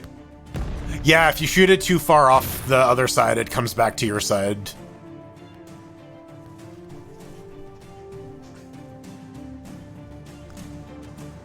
You can take it... And that's all I got. Hmm. Oh, wait. I got one of these guys, actually. So I'm, I'll let the atomic ass do their thing. Nailed it. Haha! All according to Keikaku.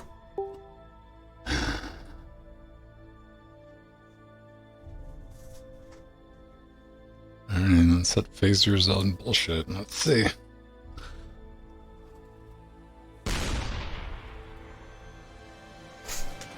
Nope, bit off. Alright. You know, you whittling down my defenses. Wait. Alright. You know what? That could end in far worse.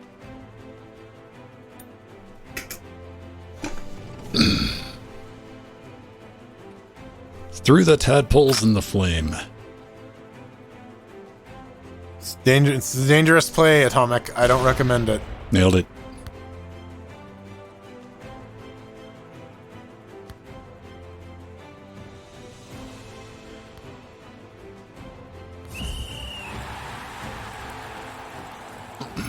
I told you, I don't recommend it. You get a nice shot.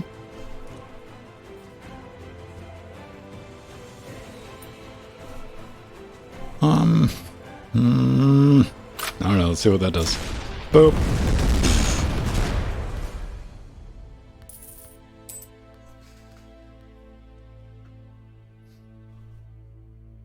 Okay.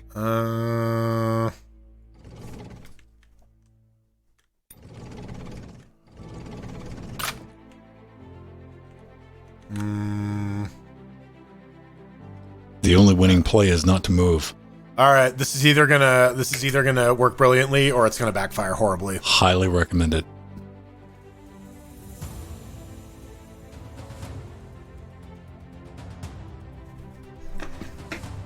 Just gonna-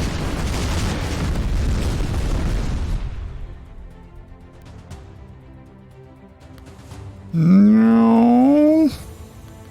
Oh. Yes, all according to Keikaku. Nice shot. Tear down this hill. Stay on the side, stay inside. All right.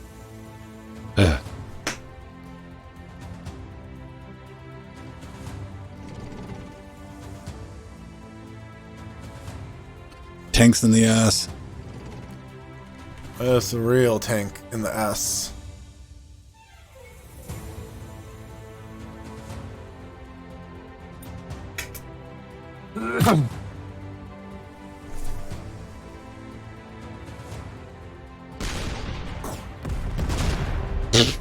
Okay.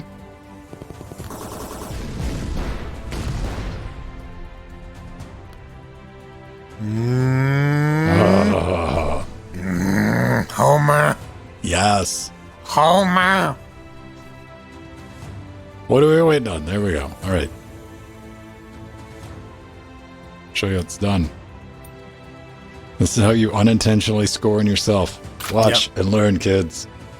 Beholds. What the hell?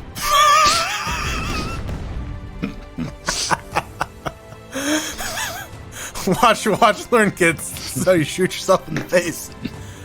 Oh, fuck me. Alright,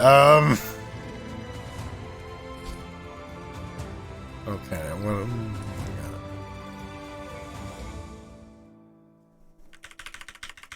Guppies!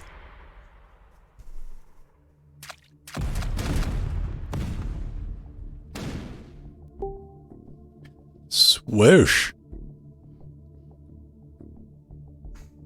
It didn't go into my net. I'm gonna call that a win. I mean, that's always a win in this, right? Right? Like, it didn't backfire horribly. I just failed.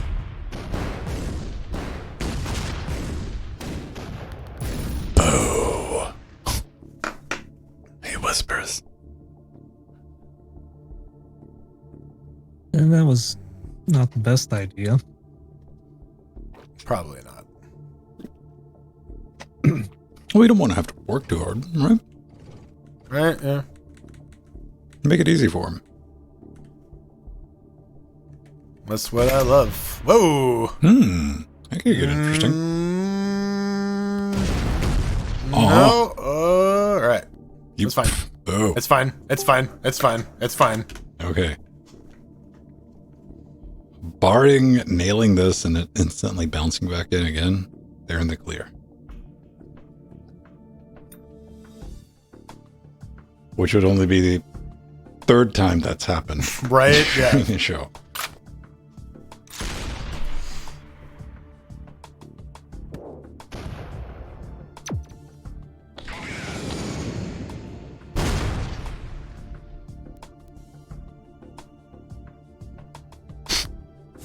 Yeah. Damn it.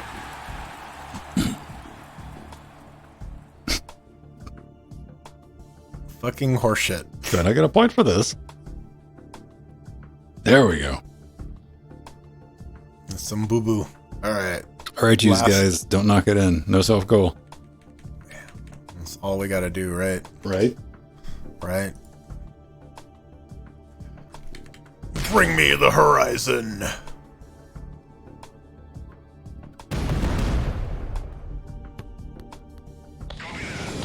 Oof. Come on, come on, come on, come on, come on, come on. No. Come, my lady, come, my lady. Come on, butterfly. No. Keep going. No. Alright. Well. Oh. Maybe. I mean, Alan, it's all on you, man. I'm not gonna fuck with that. I'm just gonna lay down some suppressing bullshit.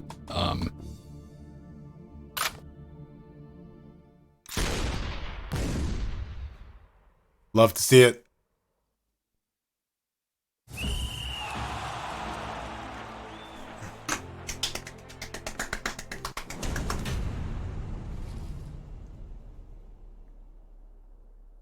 Well, Atomic carried that one.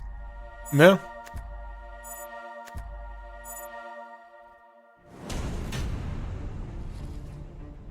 I got a Needler and I got an achievement. Alright. Alright. I got the Needler from Halo. Nice. The Needler.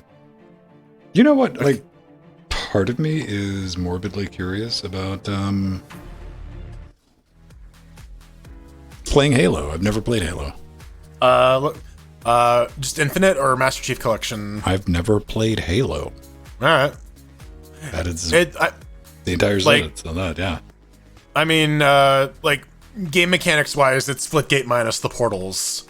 So, but yeah, the story's been pretty good historically. Like, I'm familiar with the story. I've watched all the cutscenes because it's like, wow, that's pretty neat. That's pretty interesting. Yeah, no, as far as military SF goes, Halo's been pretty good.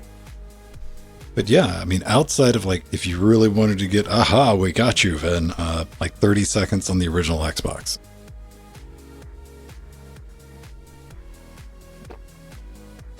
So I have no idea. And like graphically, it looks primitive as fuck. I'm sorry if Halo's your favorite game. I'm not shitting on it. I'm just saying it's like what I've seen. Like the OG Xbox Halo? Yeah. Oh, like modern Halo looks primitive. I mean, it looks. I don't know. I don't think it's gotten any better since like the 360 era Nice. graphics. But no, the remake where they have like the old graphics versus the new graphics. You know, like how in Wonder Boy you could switch between like the Mega Drive graphics and the remaster pixel ones. The new version of Halo 1 does that too. You can swap between like old and new graphics with just like a button press. Still looks pretty good. What is the most current Halo out?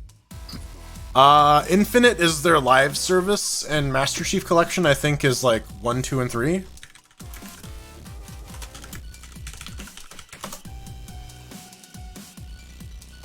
Halo Master Chief Collection has Halo Reach, Halo Combat Involved Anniversary, Halo 2 Anniversary, Halo 3, and 3 ODST. Alright.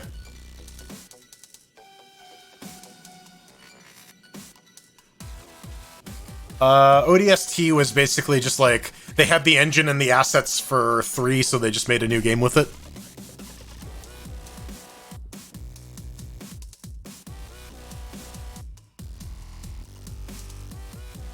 I mean, I don't think it looks primitive. It looks a little Fortnite-y, but... That's where I was going to go for. Maybe that's what I mean by that, which I think, you know, that whole... This is like Fortnite light looking, not quite as cell shady. It's that palette too, right? Yeah. Yeah. It's what the kids like, the bright colors. I mean, I'll take it over, you know, our late 2000, late aughts era brown. Just get brown everything, shades. It's realistic. I mean, yeah, like, I mean, all the Call of Duty bros, but, you know, even like the original Quake, that was like solid. That was various shades of brown, which... Brown and red. Unreal Tournament, the original UT had some colors in it. Mm-hmm. Half-Life was very colorful. Comparative, yeah. Doesn't But for a while- Half-Life have like a old school, like retro Quake style shooter, like Half-Life Deathmatch? Yeah. Deathmatch Classic. We did a little bit on the stream once. Long time. I think it was like the novelty of it coming to Linux, right? We're like, oh, Yeah. okay, that's not Quake. Yeah, but then it's like, yeah, it's kind of Quake. Yeah. Master Chef has it all besides Infinite, I think. Okay. Yeah. Because Infinite's the live service one, so that's their Fortnite. And the like latest Master Chief has the grappling hook, right? Yeah, I think Infinite has the grappling hook.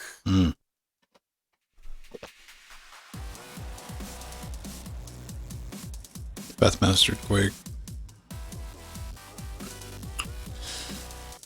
I mean, you know, the Beth Mastered Quake isn't bad if you don't think about it too much. Or if you don't go back and play Quake 1. I mean, having like minimal exposure to Quake 1, like Beth Master is fine. It Yeah. feels a little slippery. Like It is slippery. movement. It is ice skating Quake. Like I'm pretty hard judge of myself. Like when we first played it, I'm like, yeah, maybe I'm just remembering this. And I cracked open the original Quake just to Pepsi challenge that, and I'm like, nope, they turned it into a skating rink as far as like your movement. Like, Okay. Yeah, there's that one thing with like the gravity puzzle that sucked with the Beth Mastered movement. Where it would like pull you to one side of the room or the other, and you had to like thread the needle. Yeah. We got hung up for a minute there, didn't we? Oh man, yeah. And then we had to do that multiple times, and it's like, fuck. It took multiple times to figure out what the fuck we were supposed to be doing. And then establish the strategy that worked. And it's like, Yeah. okay, this works 1 out of 3 times. That's good enough. You want to talk about like if you were showing that, like, yes, this is machine learning. I would have been like, that is bad machine learning. But we figured it out, as we always do. Was there any other, like, I think it would be good if we eventually play through that one from EA, where the guy and the girl something together. Oh, not It Takes Two. Yeah, I think Right? that was it. It Takes Two. It Takes...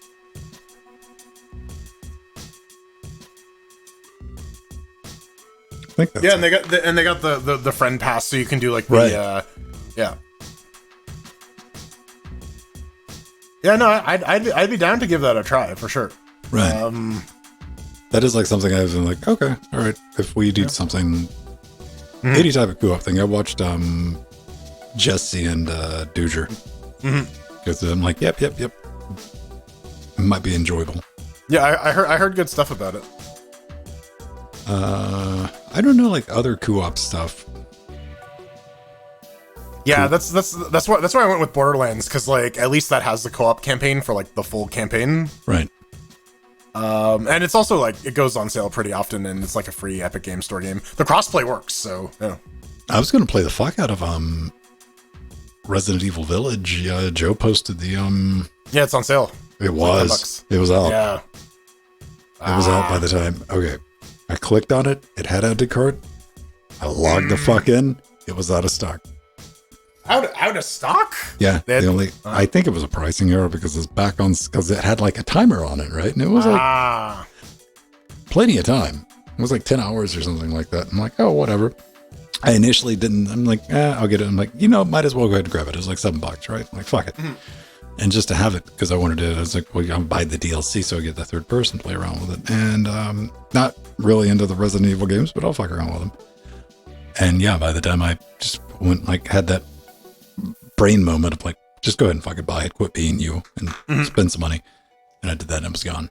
And now it's back on sale at like $17 or some shit like that, which is more than I'm going to pay for a game I might only spend 10 minutes in and be done with, never touch again.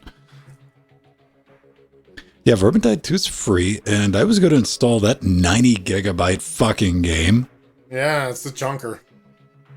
I like redeemed it, of course, and I click install. It's like, you don't have enough space. I'm like, what? Oh, it takes more than 90 gigs to install the game. So yeah, I'm still waiting to hear when like Linux to Linux connectivity works, because like that's what I was about to ask you. Like, there's no way for us to even play without a. No, I was playing with Winbro. my friend on Windows, and like we had randos join us, and it was fine, like flawless.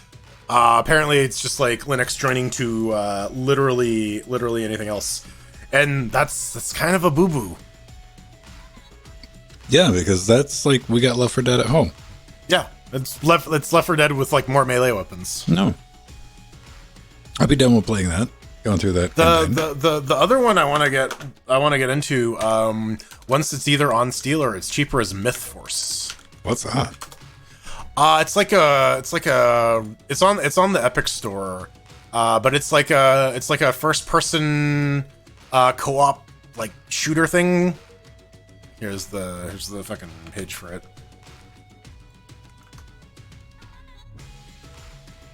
It looks cool. Myth. Yeah.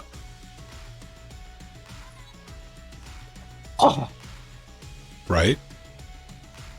Yeah, but it's like same style of game, like a Dark Alliance. I remember posting a trailer for this a long time Yeah, ago. Right? yeah.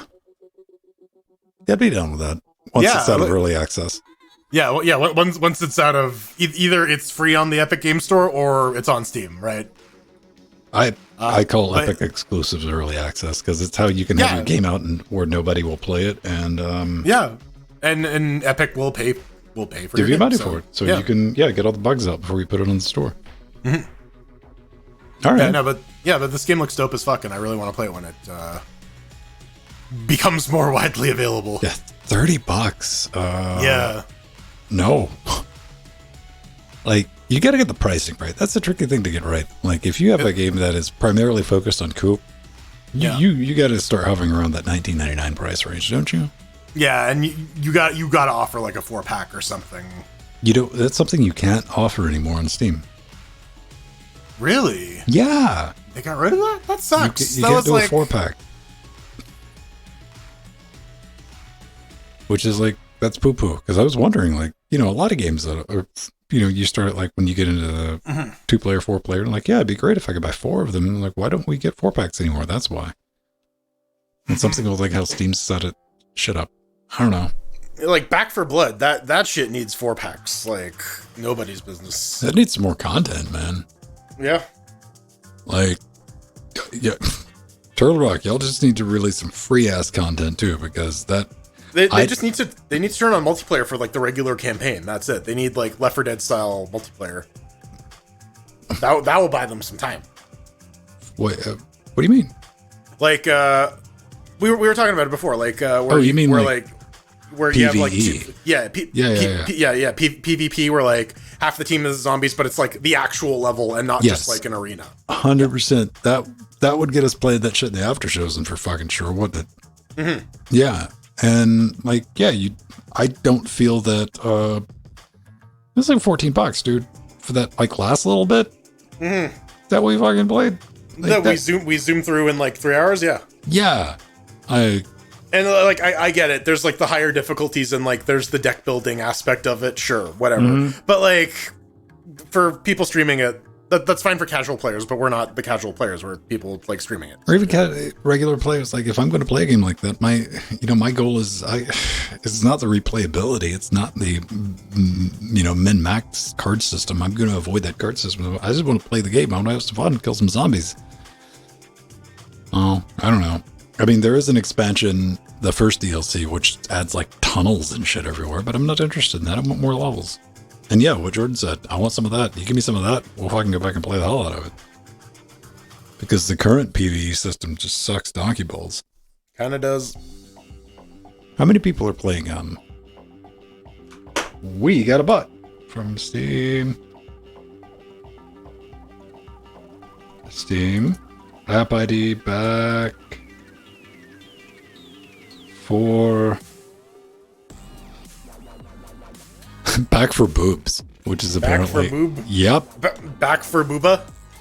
I'm not even joking. Back for boobs. Sakura's Escape, third-person shooting game. It's $1.99. 11 players peak. Players back. Is it anime filled? Or with a name like that? Then I'm Probably. disappointed. People are still playing it, man. Yeah. Like, now granted, that's only 1,000 more players that are playing Trackmania Stadium 2, which is a retro game that nobody plays except us. That's a pretty low ball all-time peak too, though, man. I hit that link and I got age check. Damn it. It's because Steam doesn't it's called store your back data. for boobs. Oh, back for boobs? Back for boobs. Yeah. All right. I got to take a look at that then. Copy message link? Yeah, sure. I'm not going to pull that up on the screen until Wait. God damn it, it did the thing, didn't it? Yeah, it did. Give me the link, not the link to the chat thing. Yeah, Yeah, like copy link. Yeah. God damn. Oops, sorry, I must be logged in. What? Okay. Oh. Back for booba. It's a Ren PY game. God damn it. It's a visual novel. Okay. Yes, it's a just visual actual. novel. No, there's it's actual 3D. 3D stuff going on. It's a shooter scrumper? It's adult Yeah. only. Yeah, it is. Yeah. Ah. Yeah, there's zombies, there's anime girls. It's a third-person game. And then there's like fucking zombie rape. Okay. Yep. Yeah, no, there's if you die, you get fucked by a zombie. Okay. Got it. That's in like the 4th screenshot. Don't look at it on Twitch or you will get banned. That is some zombie P and V. Different type of PV. Yeah. it's just PV. No PVD, no E. yeah. Oh, GBDA. man. Yeah. Did you see, have you seen any clips that they did from the live show? Trade Method? Yeah, I pretty much watched through the entire thing. It was pretty That was the fun. whole thing. I watched Kyle's Mom's a Bitch. That was about it. Yeah. They had Rush come on at the end, and they made Matt. They're like, all right, in the middle of Tom Sawyer, they're like, in front of all your musical idols, Matt, play a fucking drum solo, and he's just like, It was pretty funny. You gotta imagine those motherfuckers didn't script anything out either. Oh no! Apparently they snuck Getty and Alex in. They did not tell Matt that was happening. That's the way to do it. Yep. Yep. Genuine reactions, baby.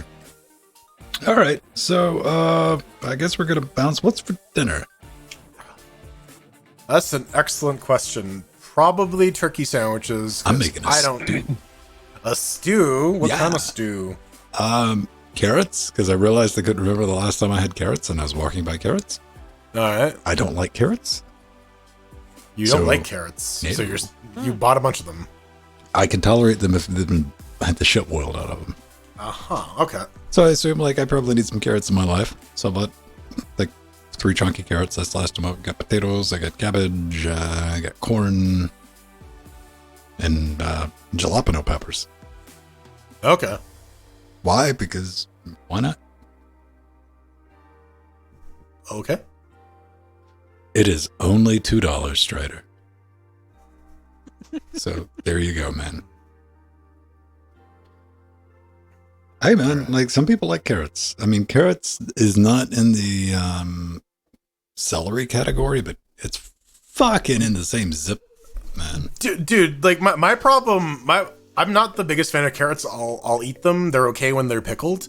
But if you buy like a vegetable mix, like a frozen vegetable mix, on the art on the front, they'll be like, yeah, there's broccoli and there's mushrooms and there's peppers. 100%. And you open it up and it's like 90% carrots, and then there's like 1 piece of broccoli and like 1 mushroom slice. And it's like, what the fuck? Yeah, you just want a couple of pieces. Usually here it's mostly bell pepper.